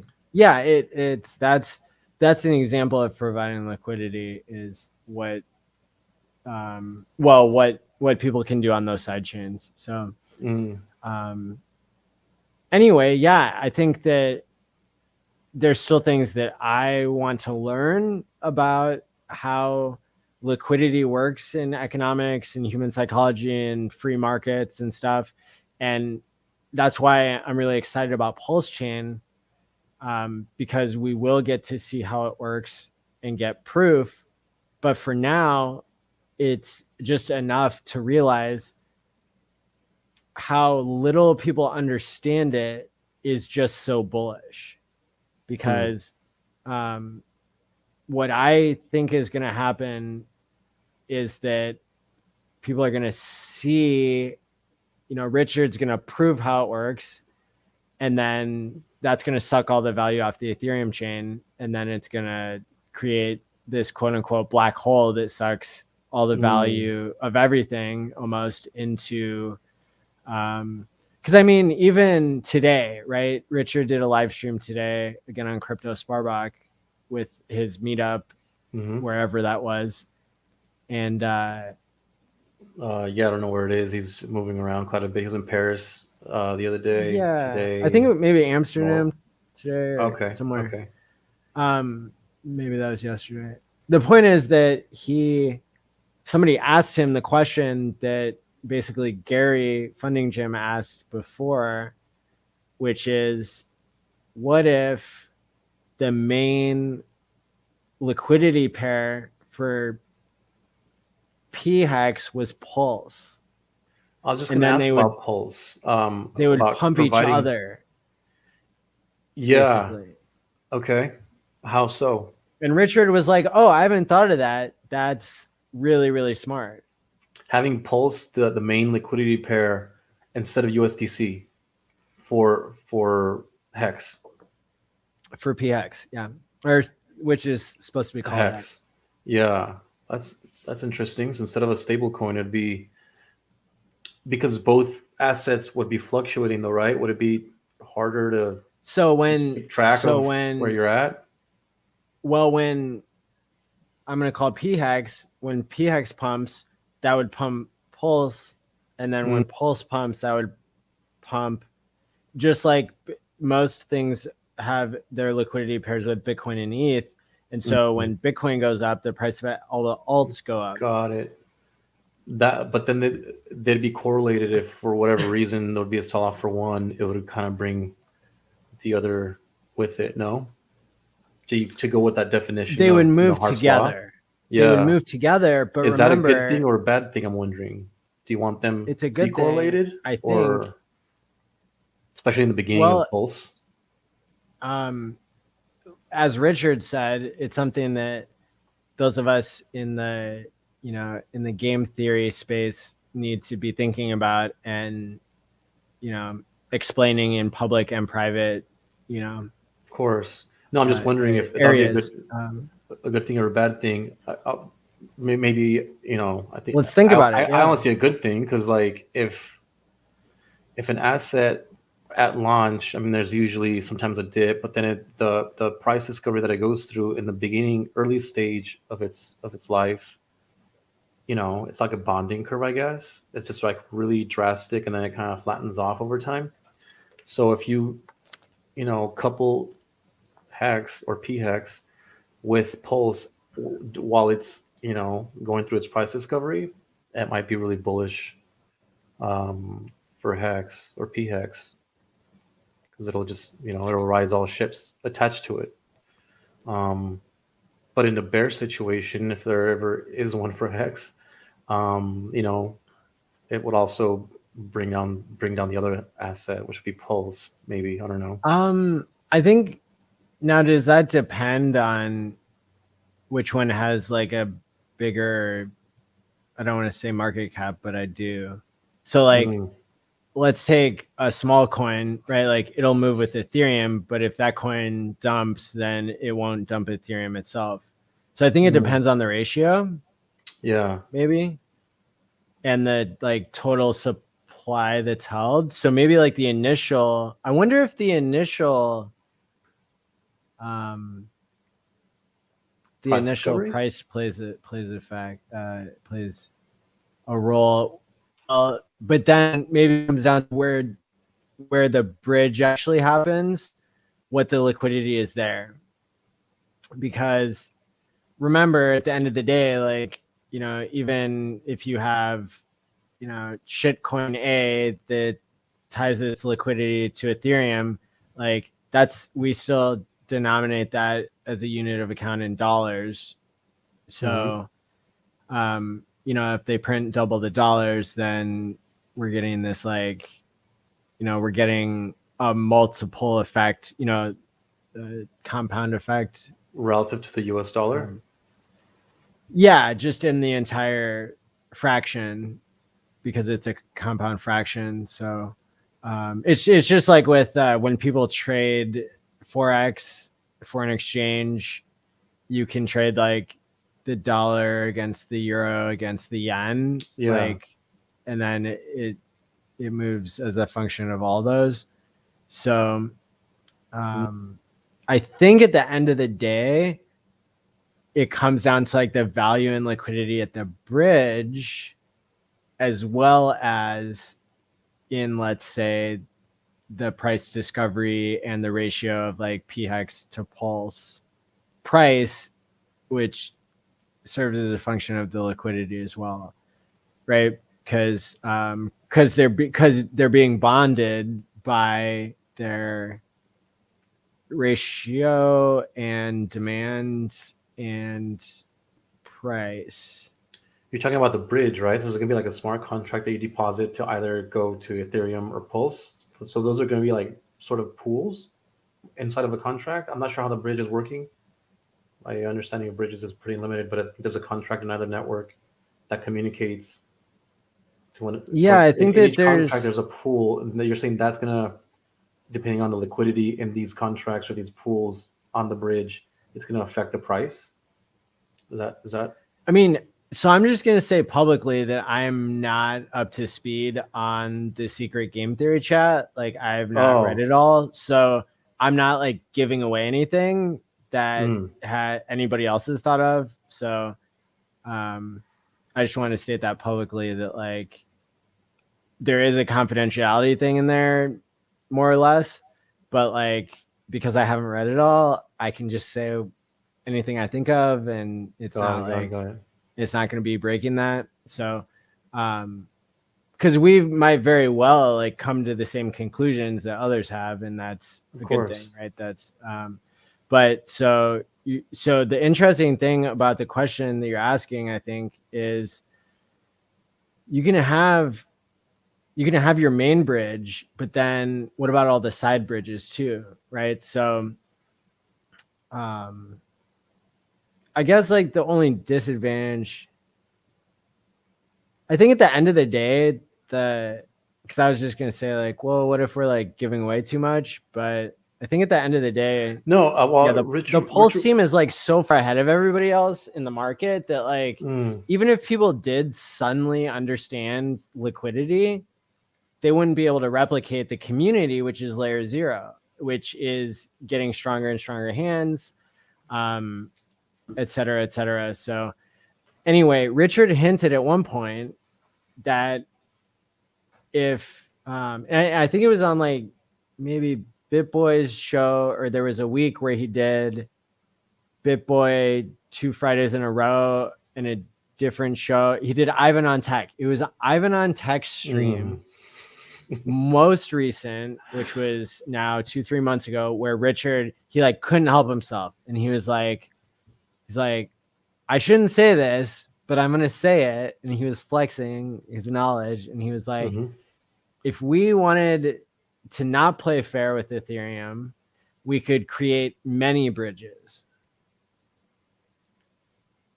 And that's like a super unexplored and like, I think like undiscussed thing that we need to dig into more, because that makes me think, right, that if you have a copy of everything that you give people for free, you might end up incentivizing people yield farming and creating liquidity pools for every token against themselves on the other chain, right? So you have like, what's a coin? What's like a coin on Ethereum that's? I was just gonna bring up like BNB or whatever from Binance Smart Chain, but I think that's so like a Link, right? Like Link is a coin on Ethereum. So like if you have your E-Link and your P-Link and you bridge those directly, anybody can launch their own contract, as far as I know, that creates a bridge.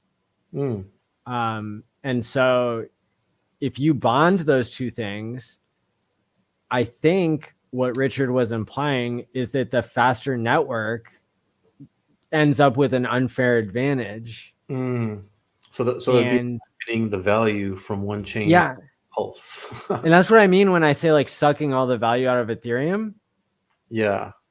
Is like through liquidity bonding, like that has been incentivized by giving everybody a free copy and maybe having some farming, but maybe what I mean by that is just bridges charge fees or whatever.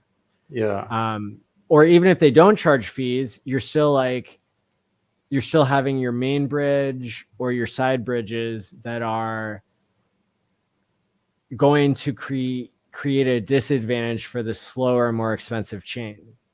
Because why would so it's almost like if I had like a fast computer and a slow computer, like why would I do my Photoshop work or my video editing on the slow computer when I could just move it over to the fast computer and do things cheaper and faster and better, and then just move it back to the slow computer if I really wanted to? But why would I ever move it back to the slow computer? It's like, once you go Pulse, you never go back or something. But there needs to be a bridge in place for this for each S coin to migrate. It'll be like the Great Migration from you know, the Bering Strait. What was that ice cap over by Alaska and Russia? Oh yeah, Like from one continent to the other. Yeah, it's gonna be a mass extinction of like Ethereum. Well, yeah, maybe. I think it'll always be there as a legacy ghost town. What's your question? Like, what was your question? No, I was just asking about, because there's like a DEX that Richard talked about in at his conference. There was like a tweet that I saw earlier of Richard talking about PulseSwap, which is going to be a fork of Uniswap, and there's going to be a duct tape token, PulseSwap token, I guess, that would be used as a rewards token, from what I gathered, for anyone who provides liquidity on PulseSwap. So there's the DEX. So there's the DEX. So that's why I was like, what would I provide liquidity for, so I could get some of that PulseSwap token? It'd be kind of cool to have. Then there's going to be, you know, you could delegate some of your bag to a delegator, right? So there's that as well. And then if there is at some point, I think he did mention some add-ons to the chain, because he just wants to launch it soon. And then even if it launches sort of bare bones, that's a good thing, because that way people could be alleviated sooner, use their free coins. But once, you know, the DEX is there, and I think you mentioned something about bridges to bring over whatever you want to bring over from there, that would be also an opportunity to also get some rewards as well, I think. I don't know. That's why I don't really understand them. That's why I was just asking about. There's a bridge, there's a DEX, and then there's a validator or a delegator. You could delegate. So there's just so many ways of getting rewards. I think the DEX would be Pulse Swap token. If you delegate, you get extra Pulse, I think, as part of a transaction fee, from what I vaguely understand. And then I don't know anything about bridges. Yeah, so I think so. It just seems like there's a lot of ways to, outside of, you know, in addition to you know, T-shares, to make some, you know, passive income with Pulse. Yeah, that's cool, because when you do copy over the entire system state, then you can put things like that in place. Like you said, duct taping on a token, right? Like that could be done in a way that doesn't just enrich the founder who runs away with all the money. Like that money could be used to allow people to try things out, right? Like you said, you would try it out to get some of the Pulse Swap token. I just don't know what I don't know what I'd provide liquidity for. Pulse on one side, you know, and the other side, I don't know if I want to do PHEX because of the impermanent loss that you speak of. I don't fully understand it. Yeah, maybe the impermanent loss is another mechanism where the value gets sucked out of Ethereum, because but if you know, Pulse token were to gain some value, then it would offset the loss from the impermanent loss, if there is one. So hopefully the rewards would be, you know, they would make it worthwhile to provide liquidity. Yeah, well, it's like if what I'm imagining is you have all this price discovery happening, which is really exciting on the PulseChain side, and brings over all the gamblers and makes new gamblers who like are eventually going to become, you know, like long-term thinkers, right? Because they're eventually, because people don't always appreciate the whole, a whole function of PulseChain is to be something that's not Hex, that people get experience with, and then they're like having their aha moment, like, wow, like things that Richard makes really is too good to be almost too good to be true, but like are true. And so people are going to end up right with the thing that treats them the best, which is probably still going to be Hex at the end of the day. But Pulse is going to be the gateway drug.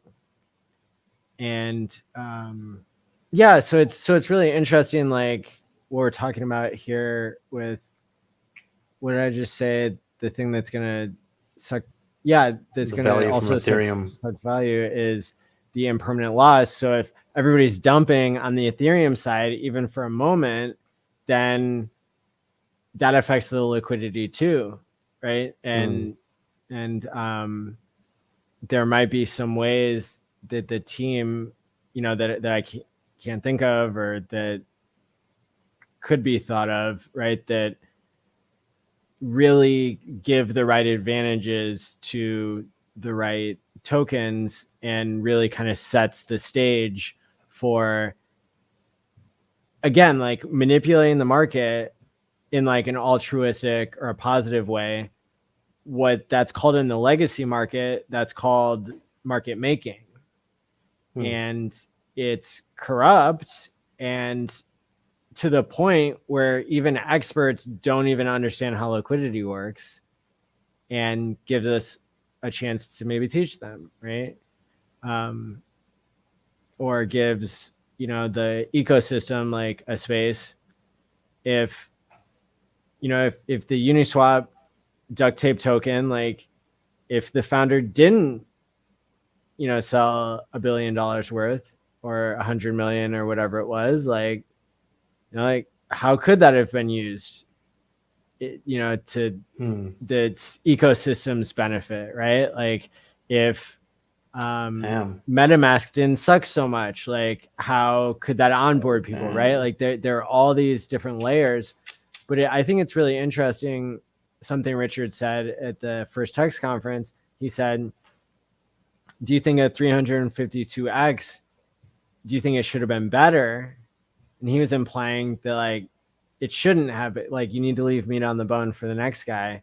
And so it almost makes me wonder, with him, he wasn't even on Instagram for a year and a half, right? Like he didn't do his thumbnails for a year, right? Like for half a year, he made sure that the Hex website wasn't as good as it could be, and then told hexologists on a stream, that's how early investors know they're early, right? And so it's almost like he isn't using his maximum strategy, because maybe he's marketing to still make new whales, and it has so much more of a compound effect when he switches from basically not doing Instagram to doing Instagram. Now the Instagram algorithm is going to really like him because he comes in with 5,000 followers off the bat, which is different than somebody who comes in with 5. Yeah. Hopefully. I saw his video trying to collab with other influencers on Instagram. That's cool. Hopefully make some funny skits or something. I don't think it matters if he's doing this out of pure genius master god mode, or if it's just happening this way. But I really, again, think it's so bullish, and it's just, I'm seeing the stars align, but before all the pins fall, before the dominoes start being knocked over, there's a reason why PulseChain has not been released yet. There's probably a lot of reasons why.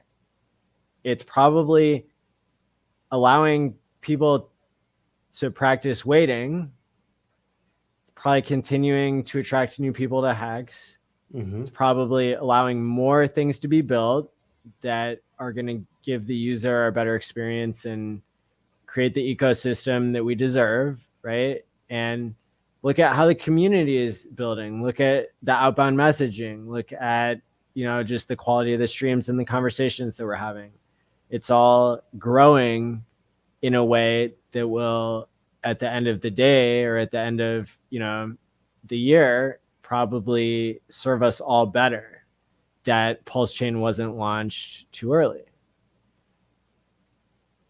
Yeah, it's better to launch it, done right than have haters laughing when it breaks down because you're trying to rush it. So I'm not in a rush. I'm excited about it. I wanted to launch soon, but I think we're on the same page. Yeah, I mean, what are we looking for at the end of the day when we look at price appreciation? Is people buying and not selling, and strong hands, right? That's what matters. Mm-hmm. So what could be better, right, than Hex getting an 85% drop right now, than PulseChain launching and crashing and burning, right?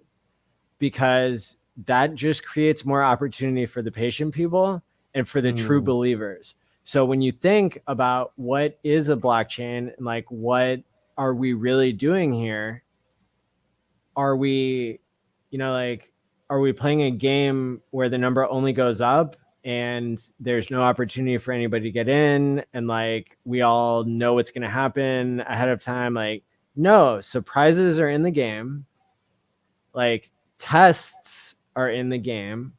Like, pray for those things, because that is what ends up giving the system more value in the end. If people get taught that lesson now, it's just like in the early days.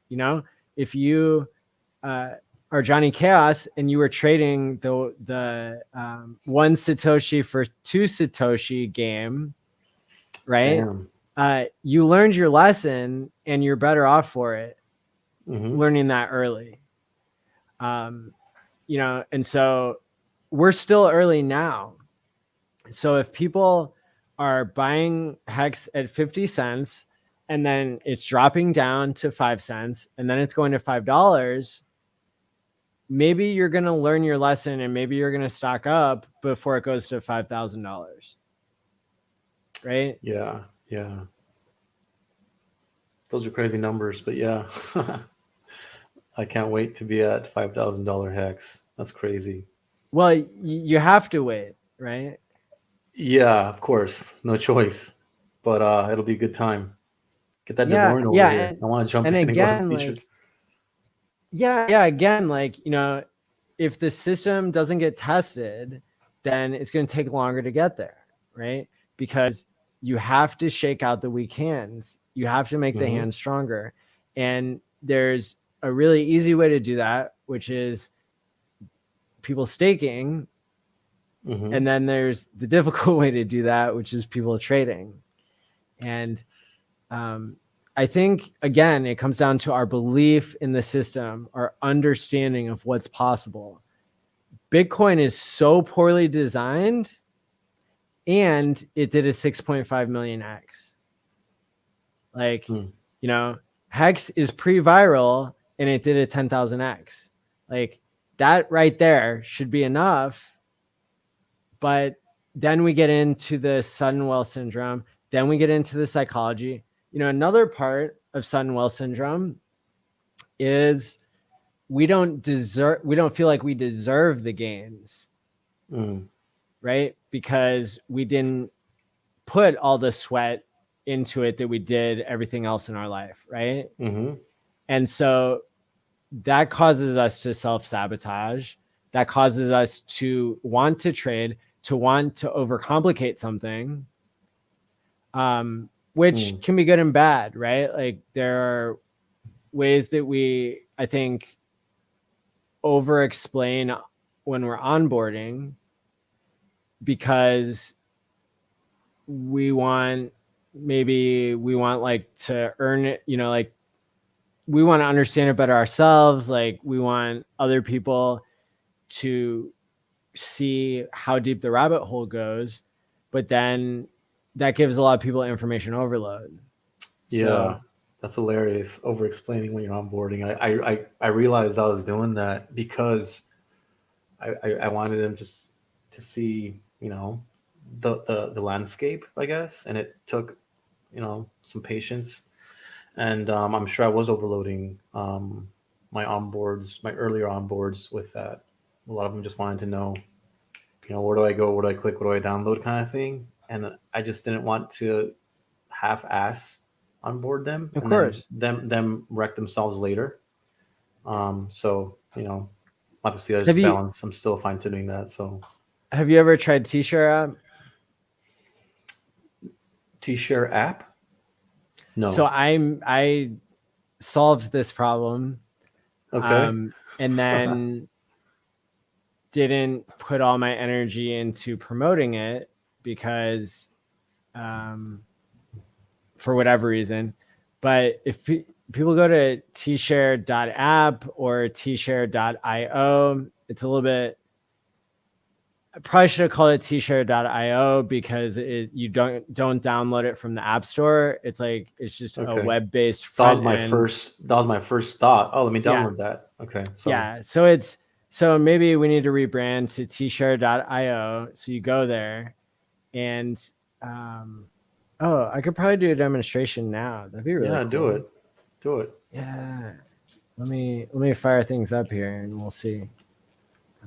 Because it's because I can tell you about it, but that's not the point. The point is for me to not tell you about it and for That's you to another just thing that I realized. Having to tell someone something or explain like a T-share or something like that, it's just so much easier doing it visual. So yeah, save some words. Let's see what wallet we're in. Oh, this is probably perfect. Maybe the fees are a little bit too high. Let's see what happens. So I'm going to share my screen here. Cool. Oh, the only downside to this is that when I share my screen here, you won't be able to see the things that pop up in MetaMask. So I'm going to rearrange things and probably be looking at a weird part of the screen. But here we go. Let's see. So you coded this? You designed it? You put it I designed with Future Us.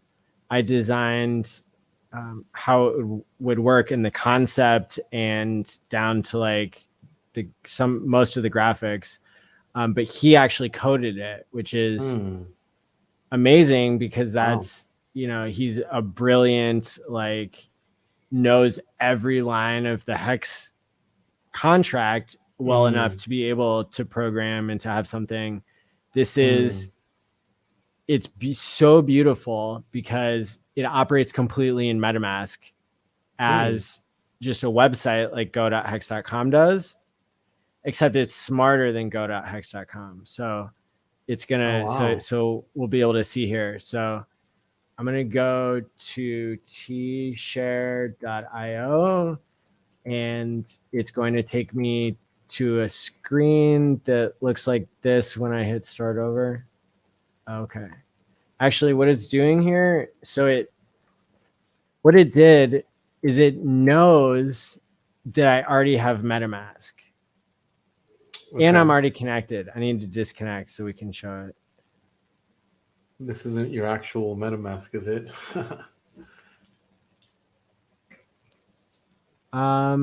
This is a MetaMask that I know that I'm sharing. Of course.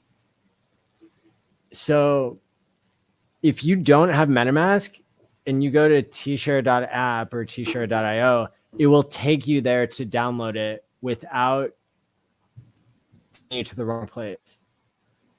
So that's I created this because I was tired of telling people the first step is to go to metamask.io. Don't just search Google for MetaMask because I don't know what's going to pop up. And I'm walking you through this over the phone and I'm not looking at your phone because we're long distance. So I have to literally tell you go to metamask.io, not just MetaMask, Google search, because it could take you to a fake version of it. So it's I don't want to explain it. I just want to say go to this website and then the website will know if you have MetaMask or not. And it will take you to MetaMask to download it. And then it's going to, on your phone, it's going to open this web page once you go to it again in your browser inside of MetaMask without you having to find the browser tab, which is really inside of the extensions button. Is that what you're talking about, to bring out your it's like hard to wallet? find. Like, so if I'm walking somebody through it and they download MetaMask on their phone, then I'm like, so go to the little sandwich thing at the top of the menu and then tap on browser, and then don't go to the search box that is what you can see, but you actually have to go to the address bar, which is hidden. So you have to tap on like Ethereum network or something like right below that. Right. So like already it's just way too much explaining. Yeah. To get to go.hex.com, where tshare.app just opens automatically in your browser. So it's ready to go. And then what you get is this game. So it's a 15-second game. And the point of the game is to distract you from trying to explain to your onboard what is money, what is Bitcoin, what is Hex, what are T-shares. It's too much. So instead, your onboard is going to be like, what's this game? And then you're going to be like, just play it. Right? Like, so it runs interference on like all the side conversations you could have. And it's like blinking in your face, like tap here. So like tap here. And now it becomes a claw game that runs for 15 seconds. So I can like move my claw, right? And I can pick up one of these hearts, which is like a stuffed animal inside of this game, right?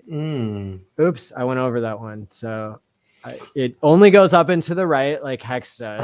Oh, shit. Okay. Right? And then I can drop the claw in just the right amount of time. And then it picks up the heart.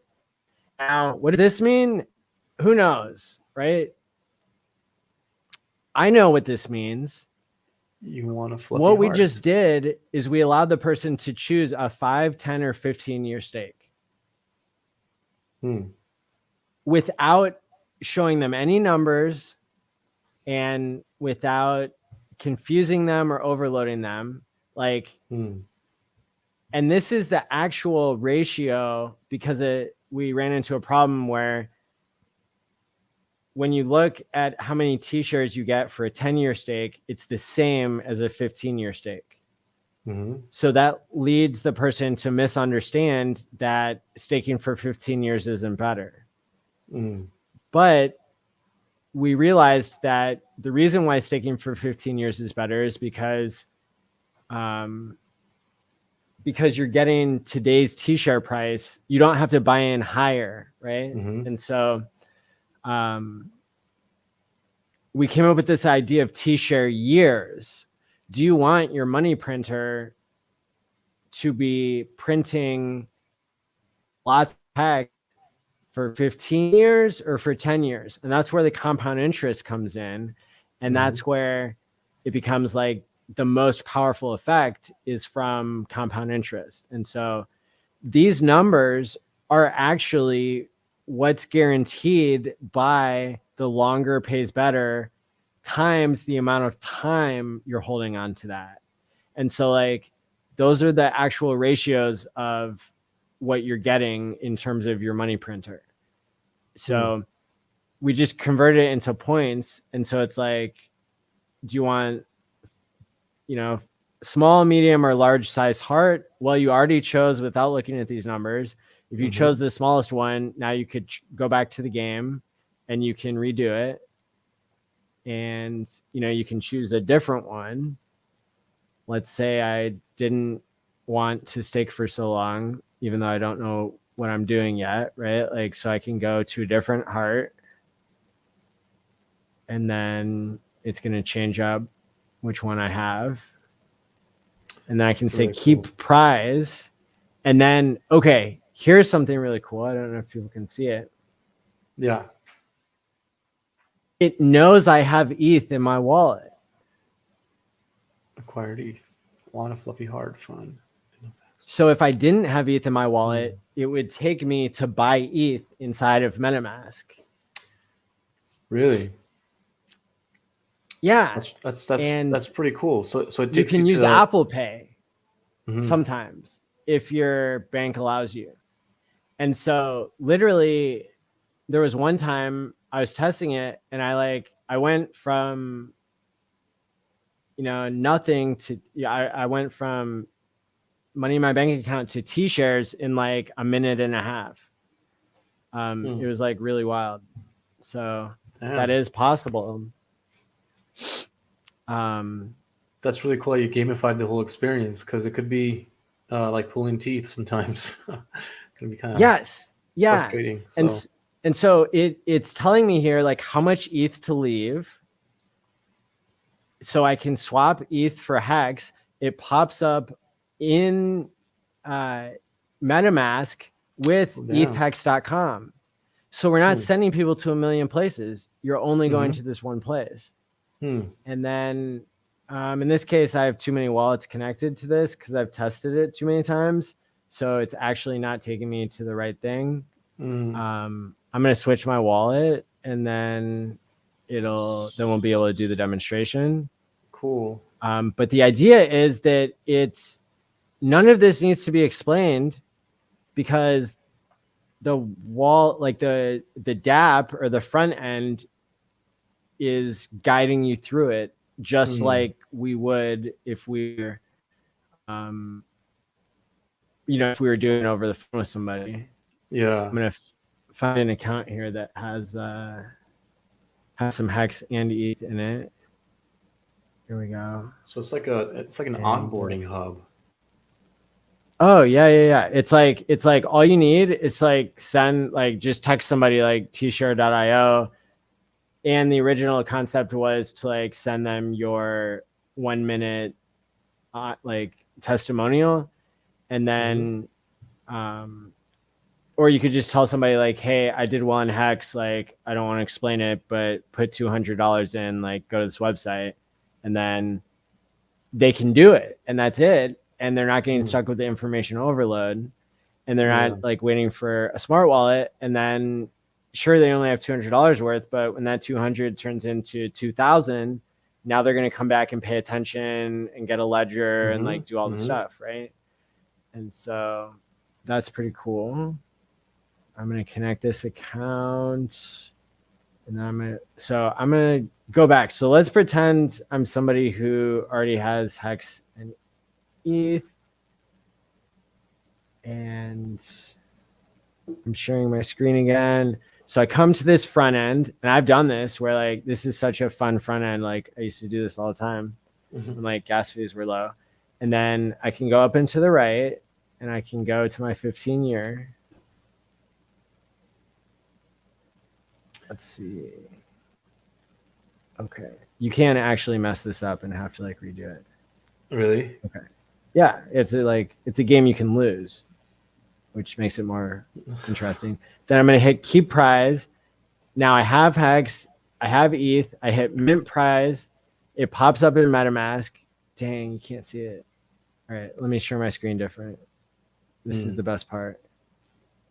It's like so gamified. We literally had to we had to limit it to only staking 500 Hex at a time, because like at the time that was $50, and oh geez, like the button is so juicy and you just want to press it, like you could accidentally stake your whole stack. That'd be a good thing. You wouldn't be mad at that now, I'm sure. No, I mean, we didn't want to like screw people over, so yeah, we had to think about by getting them too rich. I mean, kidding. How much would it suck if again, you had your life savings like in Hex Liquid, and then you tried our front end and accidentally staked it all for 15 years, like right at the rollover, where you're not. So anyway, so I hit mint prize, and then I just hit confirm in MetaMask here. And now it's actually going to tell me it's waiting for a confirmation, and it says success, I've staked this, and it's waiting for the confirmation. And then when it confirms on the blockchain, then it's going to pop here and tell me that I did a good job, right? And so I'm not sure how fast things are rolling right now, but like I just did a real stake for 15 years. That is crazy. Right. And now I can go to go.tshare.app, which is the fully functional wallet for OGs. And do I have to connect to this too? Let me see if, it wants me to connect. Okay, so now it's going to show me. Now I can do any amount of hex, not just 500 hex. And I can do any amount of days, not just 5, 10, or 15 years. But here's the real cool part. It's going to show me a chart of future market supply. Oops. If I do like 10 years. That is really... Oh, dang. It's not working right now. That's okay, so that's the calculator. And this is going to chart out what? Yeah, it's going to chart the future market supply. Oh, that's so sad. It's not working right now. Let me hit refresh. Because normally it works. And so it's like a really, really powerful tool because I can see like where, maybe it's because I went to max for the first one. Okay. Oh, darn. Okay. Anyway, like we'll have to do another demonstration, but it would show me like a chart of all the stakes that are coming out on that day. And then I can click around and like, it'll change up here. Got it. It's a and visual. It'll change. So I can do it, like if there's a huge stake coming out one day, I can do mine before that if I want to. Yeah. But anyway, so, and then it's going to show me, it actually gives me like a little bit, it gives me a little bit more information than StakeRap does in terms of like, this is going to update your interest. I think like every 5 or 10 minutes, it's going to give me a little bit more statistics on everything. And we can see that this one is still pending on the blockchain. But that's the one you just did. Yeah. And so it's popping up here. And then of course, like, because we like to verify things, like I can go to go.hex.com and then I can see the same thing, which is like pretty relevant, right? But this is, at the end of the day, T-Share app is a read only. So it's not going to do anything that you're not doing and approving in MetaMask, which is really cool. I think that's a different account.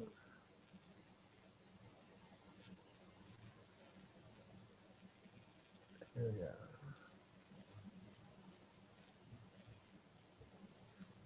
Yeah, there we go. So we can see it's pending. I don't know, I have to zoom in more. Yeah, we can see it's pending. Yeah, I see it. Oh, there it is. Pending, same one. Yeah, so that verifies that like what we're seeing on the front end that I built with Future Us, that it is showing up on the official front end as well, right? Yeah, so it's going straight to the blockchain. Yeah, as it should. So, so that's the thing. That's really cool, man. So wait, so it's 2 wallets. So it's tshare.app, and what's the other one? Go.tshare.app. So one of them is an onboarding, like more beginner friendly, yes. And the other one's for the OGs. You said some more experienced users. Nice. That's really, really good work, man. Damn. Thank you. Yeah. It's really like I got tired of giving the same onboarding pitch when that could just be programmed into a front end. Got it. Oh, and then, oh my gosh. All right. So then we got kind of crazy with like making more front ends. I can show you one more. So there, it's called Quattro, and these are all linked in the description below for you people on YouTube. This is called quattrocincos.club. And this was more of a Future Us thing. But this is a front end that only does Quattro Cinco stakes. I like the percentage thing that you have, that percentage tool. That's really, really useful. Yeah. If you're trying to stake out, I can say if you're like trying a to build certain your staking ladder. amount. I can say a certain amount of hex, and then I can click the button, and then it pops up in MetaMask, and then I hit confirm, and boom, it's going to create the stake on the blockchain. That easy. And as soon as it confirms, then it's going to show me like a special badge, and it's going to keep track of how many Quattro Cincos I've done from this wallet. And then it's going to show me that number of badges.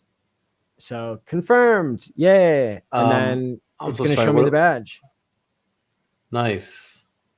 So you get 1 badge per Quattro Cinco stake. Yes.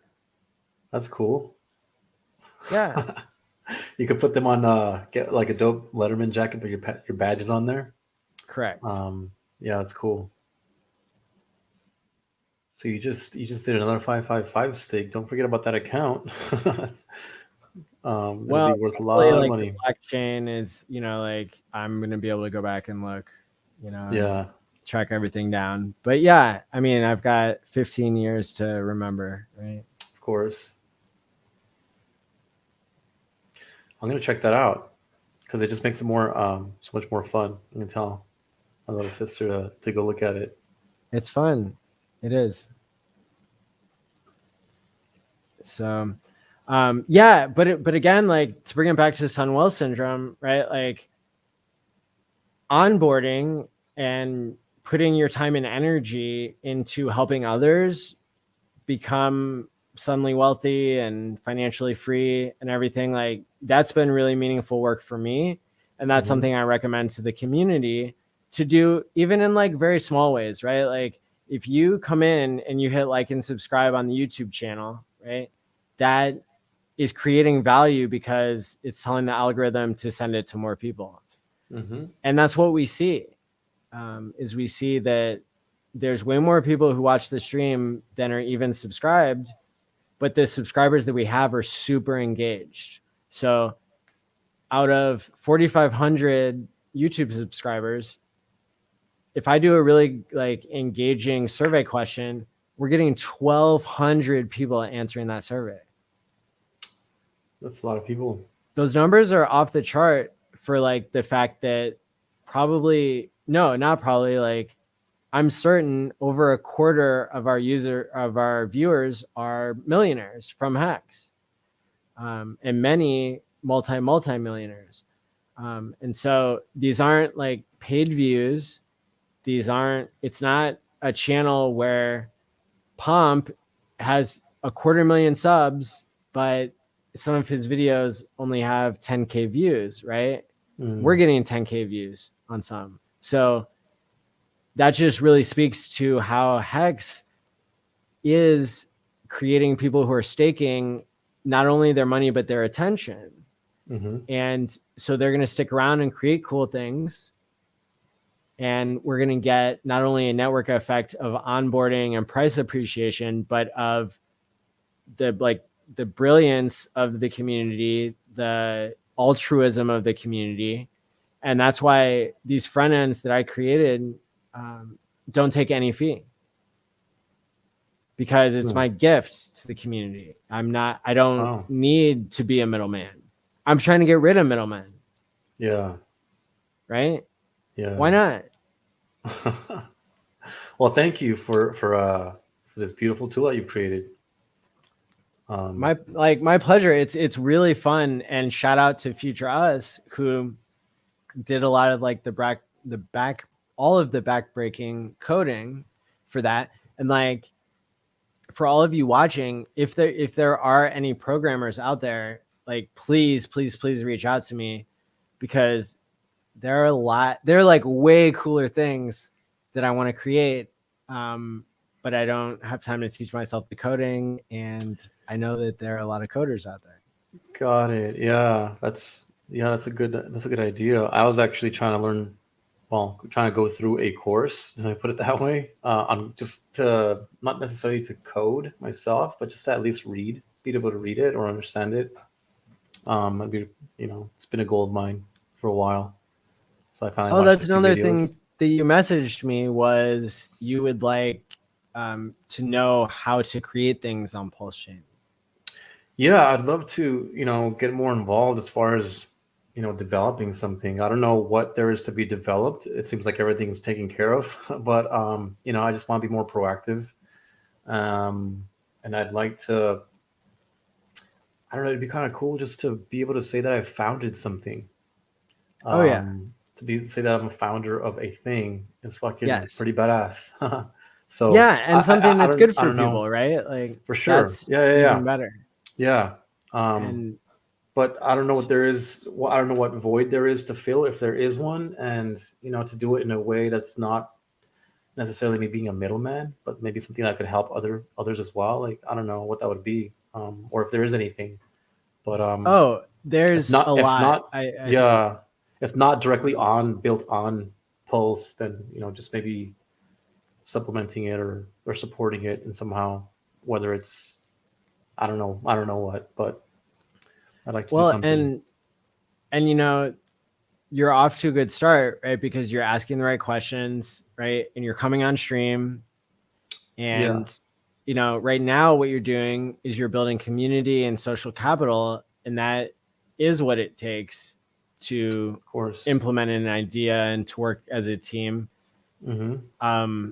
I think like there's kind of a cardinal sin, I think, or there's a tendency of people when they're good at coming up with ideas is to just like say, oh, I've got like a great idea. And then you try to like get somebody else to do it. Um, there's already too much of that. Like, Richard will say like, go build it yourself. Right. Mm-hmm. And so I don't really want to be hypocritical. I also don't want people to spam me with their ideas. Mm. And so I think like as a community, it's important, right? Like I've dropped a lot of knowledge on this stream, right? And so that's like kind of my, like that's my Yeah. sacrifice. That's, like I am doing certain things, right? That maybe other people can't do, or that I'm, like I'm putting all my time and effort into. And so Mm-hmm. that's a lot different than like just maybe having an idea and just trying to say like, oh, like just do my idea now. Like Mm-hmm. we don't have a relationship. Like if somebody's telling me that, I would rather, like see what value that they're bringing in the community. And I think that's really an example of what Richard does too. Today, somebody asked like, oh, can you put me in the secret game theory chat? And Richard was like, no, you haven't earned it yet, And so with that being said, like great ideas like do propagate. And so if somebody does have a great idea, we just want to be respectful and get it out there. And again, like I think like a long time ago, I was asking myself and like asking entrepreneurs and stuff like, how is it that people build teams to create great things? If you have to tell other people your best ideas, how do you know they're not going to run away with them?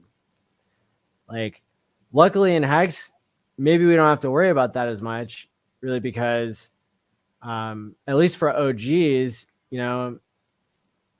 maybe you don't have to profit, right? Like as much as we would in the legacy system. Yeah. But at the same time, like we do have new people who are going to come in who don't have the mad gains we do. But again, like the value in Hex, I think at the end of the day comes from you waiting, right? If you haven't done your 85% drop, and if you haven't waited for 2 years for mad gains, then like, stop trying to take shortcuts and provide value anyway, because you're not going to come in Hex and then not onboard anybody and not make the community better, and then like just walk away with a bunch of gains. Like that's not what that's not what anybody's doing. Mm-hmm. Right? Like OGs who are cashing out, like they onboarded people. They did streams when everybody was calling it a scam. Right? Like people have put in the work. That's freaking hardcore, man. I give you guys props. Again, I wasn't around during that time as active in the community, or by watching the streamers that But I could imagine that must have been tough, just dealing with the chaos that was going on. I mean, I got the back end of it. Things have quieted down with as obviously the price goes up. It's been really fun to see them all eat their words, all the haters. That rap that just Freddie Coates did was amazing. They called it Furu's eulogy. That was dope. So yeah, I wasn't as obviously I did see Richard's streams, but the OG, Hexo and RG3. I'm sure you got some sticks and stones thrown at you. So thank you guys for that. I mean, I didn't get the worst of it, and thank you, to the people who did. I was just messaging a couple short messages with Hexo earlier today, and like definitely thanked him, because,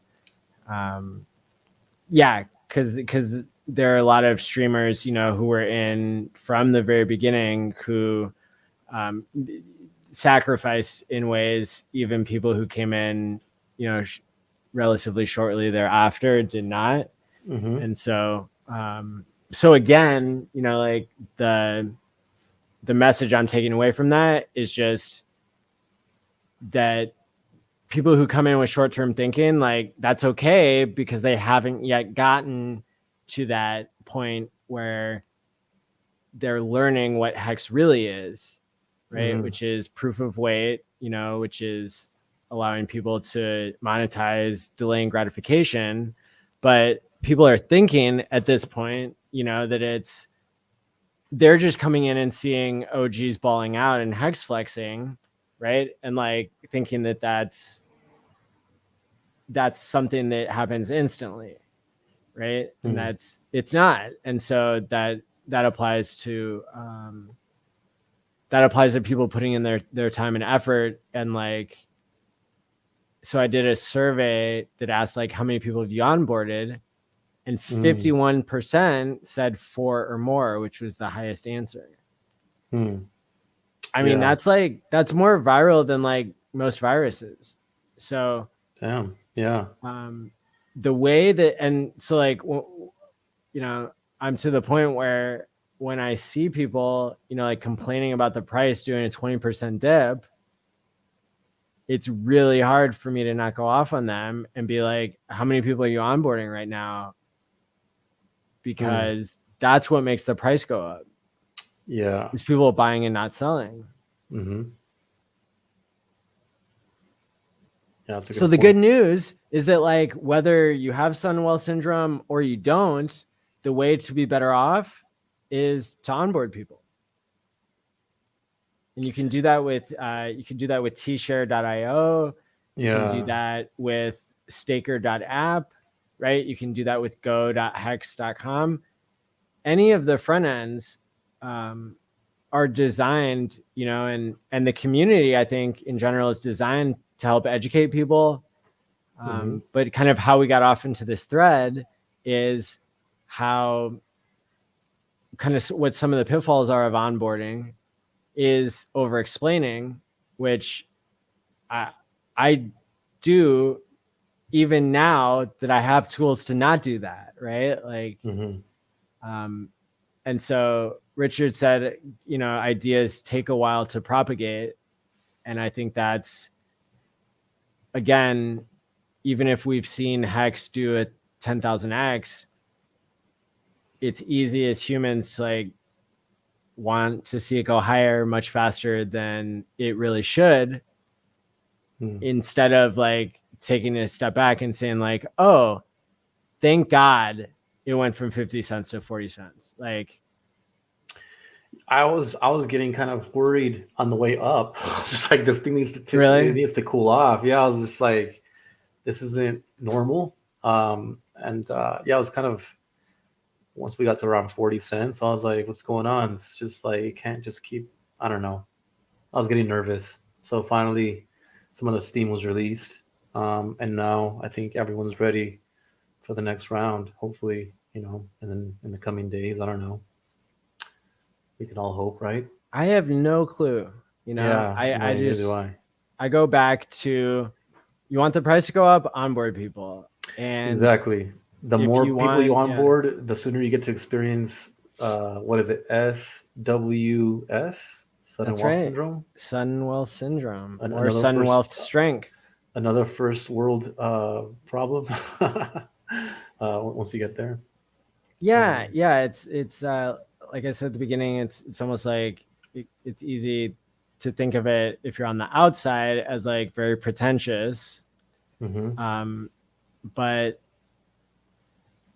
another thing I try to think about is, oh, everybody who's balling out, like, again, I have to stay centered and grounded and say, like, I'm happy for you. And thankfully, you're giving the next guy a chance, because the amount of Ferraris that you can buy now Mm-hmm. pales in comparison to what Hex is designed to do. Another Easter egg that Richard gave at a meetup a week or two ago was, what if what he really meant when he said 10,000x was from day one and not from the all-time low? Mm. That, by my calculation, would put Hex at like $30 or higher. Wow, it's so much of a difference, huh? By June 1st, 2022. Damn. Because I like the sound of that. Hex day one FOMO people paid a third of a cent. Damn. Yeah. So, and we're almost on track for that, which is wild, but that's, yeah, about like what, 9 months away we're talking. So it's just, yeah, it's wild. It's like we're pregnant, 9 more months, and then we'll give birth to this new reality of amplifying our ability to help others. The ultimate X flex for me, I mean for all of us, I think, is to make everyone else around us rich.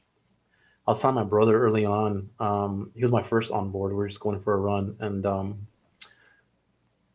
I forgot how I came up, but I said I was getting a little bit of a this is when I first noticed what was happening with Hex. I was like, oh shit, before big payday. So I got him in, he got himself in, or I helped him get in before big payday. So he got some of those legacy Nice.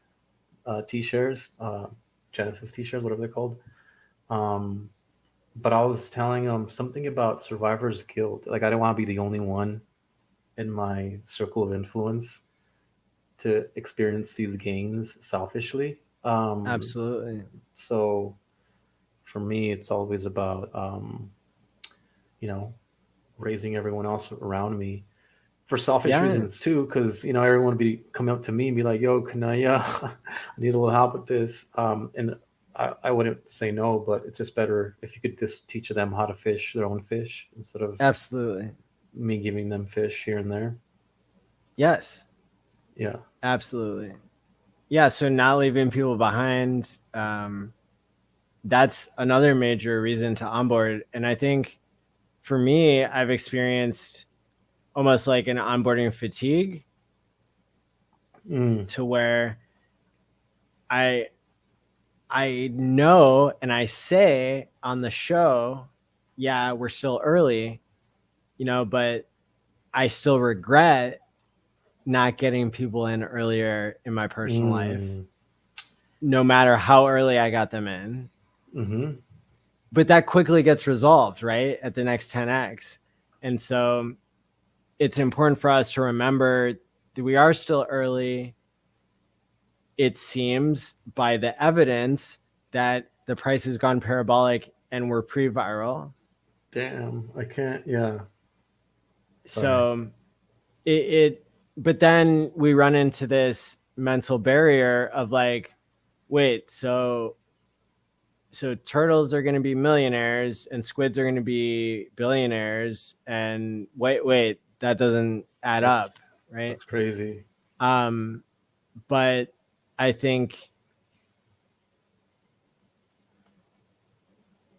that's something we just kind of have to, what I call thought stop.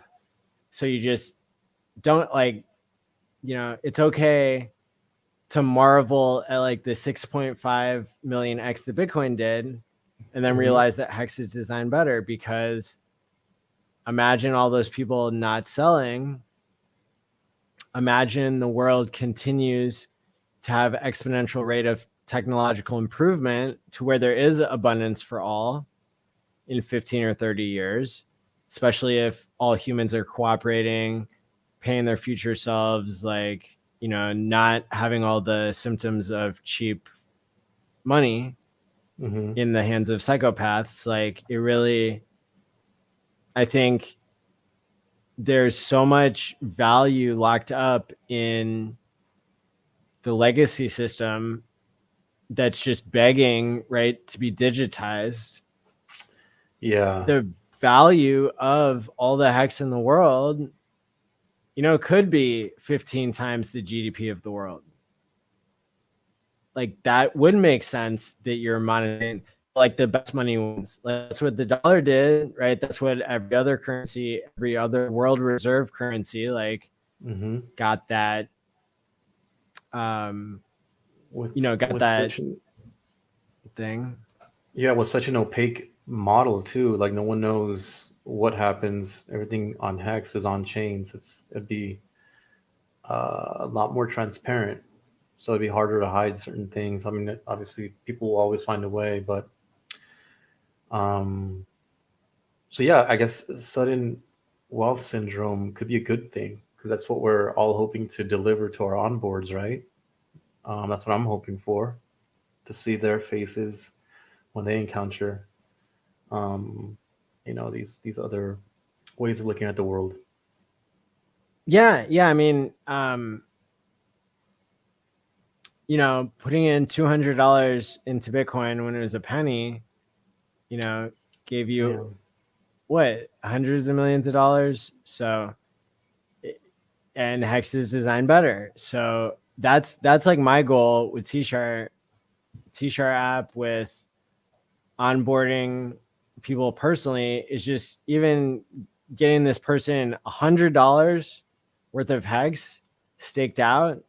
I mean, whether you have to write down seed words, yourself, like creating wallets for people, whether you have to get them T-Share app, right? Whatever it is, like, but the more that we can, I guess, automate this, and that's why encapsulated stakes is going to be so cool, because it'll be way easier to gift people and to build it into other products. When I gift people a Hex, I try to keep a copy of the private keys, because I know they're going to lose it. That's one of the reasons why I avoided doing that, because I didn't want to be suddenly managing everyone's private keys, or like, I didn't want people. Well, if I lose it and they lose it, then it's not my bad. Yeah, but true. But I know better than they do now, so my plan is to just like wait until it's a stupid amount of money, and then be like, hey, by the way, because a lot of my onboards like don't even know that they have $5,000 of Hex or $50,000 of Hex or more than that, right? Because those Uniswap airdrops are looking pretty good right now if you convert it to Hex. So, my plan is, it's like to protect that, but also then to educate them at the right time, to just be like, oh, by the way, hold on to those private keys a little bit harder now. that's worth so much, right? So yeah, that's really cool that you did that for your onboards. yeah, and again, like the reason we started talking about that is because I, even now, I wish I could have done more, and I have to remind myself, like, you can't do more than your best, and I have been doing my best. And it's still early, right? When PulseChain comes out, I hope the price of Hex isn't $5 by then. Although I've been calling $10 at the end of the year since it was 0.7 of a cent. At the end of this year? Yeah.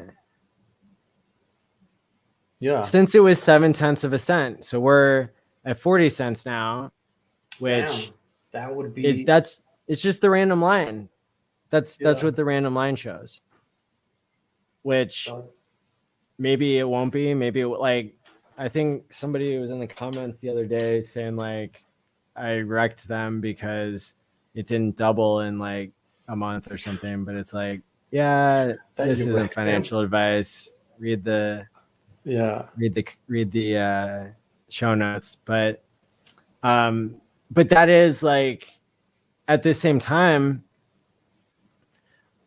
part of me thinks if I downplay Hex, that's hurting people worse, right? So I like the random line because I didn't come up with the random line, right? Like that's just numbers. That's just math. That's just what Hex has been doing and what it can do. It's designed to do that, right? If it's designed to do $30 by June of 2022, then maybe that puts it at $5 or something by the end of the year. Either way, I think like not underselling it is also, it's part of the balance again of like not being a furu, right? And that's why I think like these long form deep discussions, like I'm so glad that this is being broadcast for hundreds of people or thousands, right? Because you and I could have had this conversation in private and that would have been like a great loss, I think, to a lot of people because it's I mean, been an amazing conversation. So I've enjoyed it as well. Thank you. Thank you for teaching me. Yeah. I'm just here to learn, absorb everything that's being said. It's just nice to talk about it. It's usually just me reading on Twitter or Telegram or watching videos. So it's really cool to talk to someone about it on your level, not like my onboards who are still learning about how to send stuff and what gas is and all that. I agree.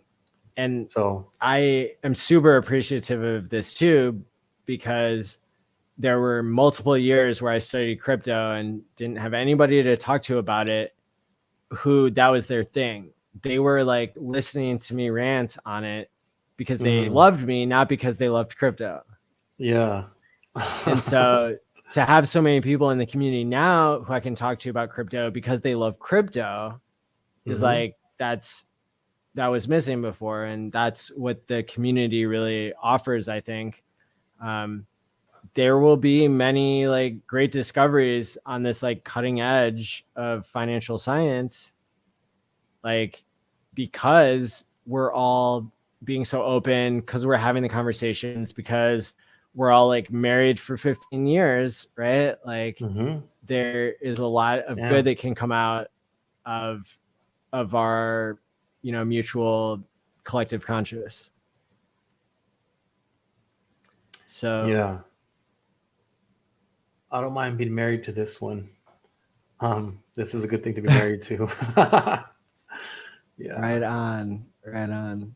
So, I mean, we've been talking for a long time. I hope we can do this again. I'd love that. Yeah, anytime. I'd love to just talk more about whatever's happening in the space. Everything's changing so quick. The price has been sort of going sideways, but I know there's a lot of progress going on behind the scenes. So,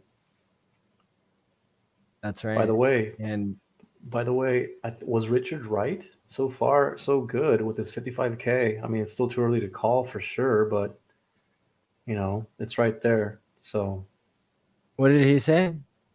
about the 55K bull trap, I'm not, Oh, yeah, it hit 55K yesterday, and now it's kind of like having trouble staying there. So we'll see. It's still too early, but um, I'm hoping that he's right again.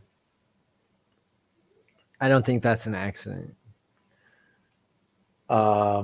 What, his You call don't or you don't call the top and the bottom to the day for so many years hmm, in so many cycles without being the one that makes those,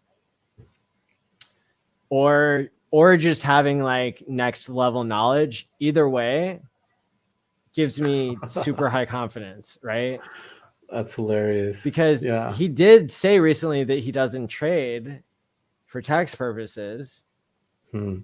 and it's very like I can't really think of any other example where he's given conflicting hints, but that would be one. So maybe he was talking about trading in like a different sense than Hmm. what really, I thought he was again, saying like that he hasn't cashed out. okay. I think the question was, why don't you sell? If you don't like it, why do you hold it or something like that? Oh, I guess it would be Okay. trading. I was thinking to USD, but yeah. So I mean, he also like trash talked even talking about taxes.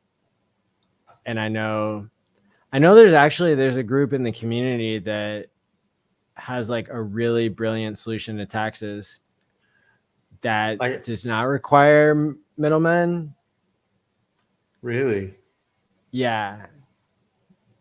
I want to know more about that. That sounds juicy. I heard someone, I guess he's a Mexican who was also a CPA.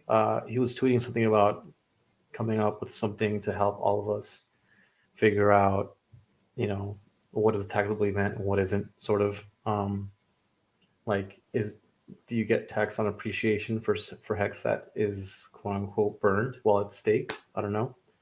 It's Yeah. still So kind of like, a weird. yeah. Um, in most jurisdictions, no, like that is not a taxable event to like burn your coins. Um, Hmm. which is just time locking, but you are getting t-shares instead of hex. Like your hex is disappearing, so it means you don't have it, which didn't mean you sell it. You didn't sell it if you but it's obviously a weird case because there aren't other things like this Mm-hmm. anyway. The way that the super wealthy avoid paying taxes is that they hold assets that they never sell, and then they borrow against that and spend the borrowed money and then pay back the debt, so they never have income. Yeah. Yeah. That'd be cool. Which like you can do through a fancy trust or like some like middleman, or you can figure out a way to do it on the blockchain, or somebody else can figure it out, and then that can be like audited and super That'd be beneficial to crazy. everybody. That'd be crazy if And you could somehow do that. so I know that, like I said, I know that there are people who have like probably like solved this and are going to be releasing that, which is super exciting to me. There's so much that's super exciting, right? That's going to happen. And so, um, that's why we're here, right? Like that's why we're on the cutting edge. Staker app um, is the largest deployer of smart contracts in the world. Damn.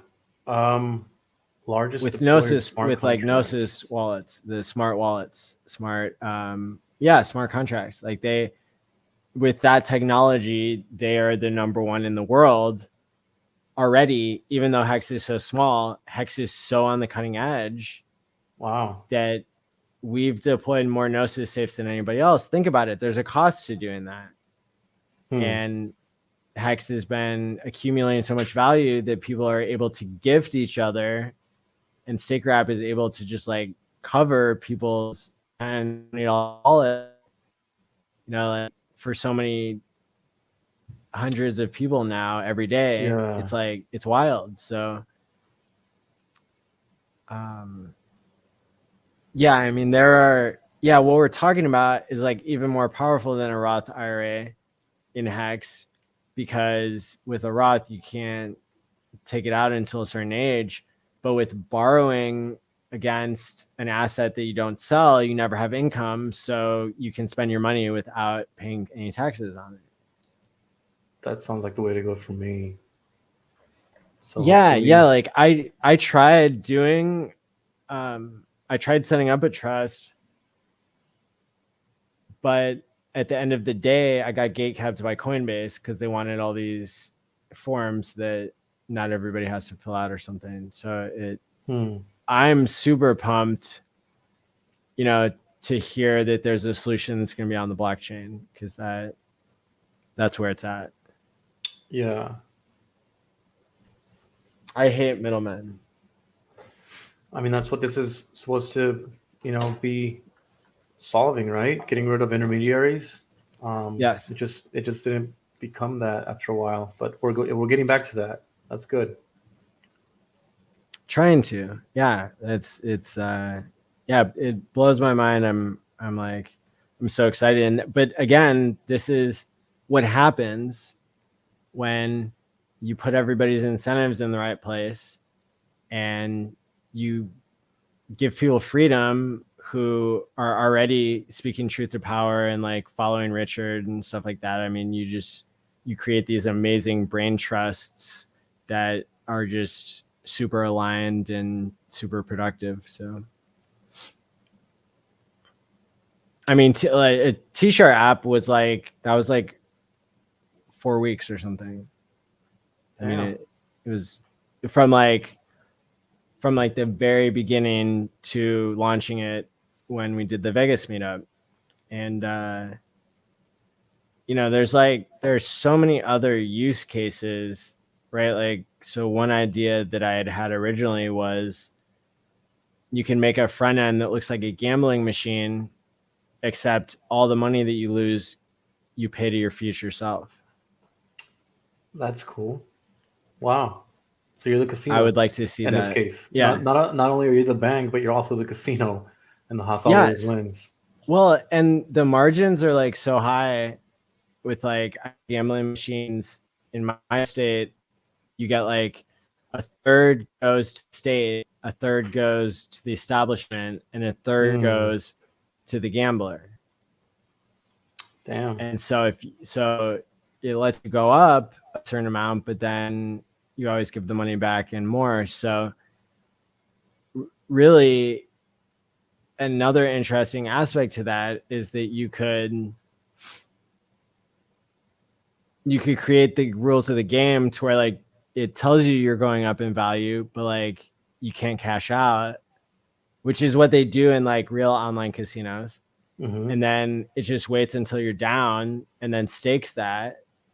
And then you can pull money out, but not more than you put in, or you can keep playing until the end where you staked it all.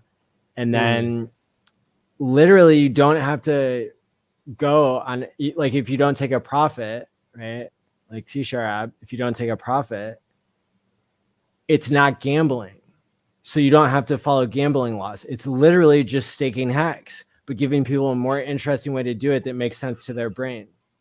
Right? That's funny. Yeah.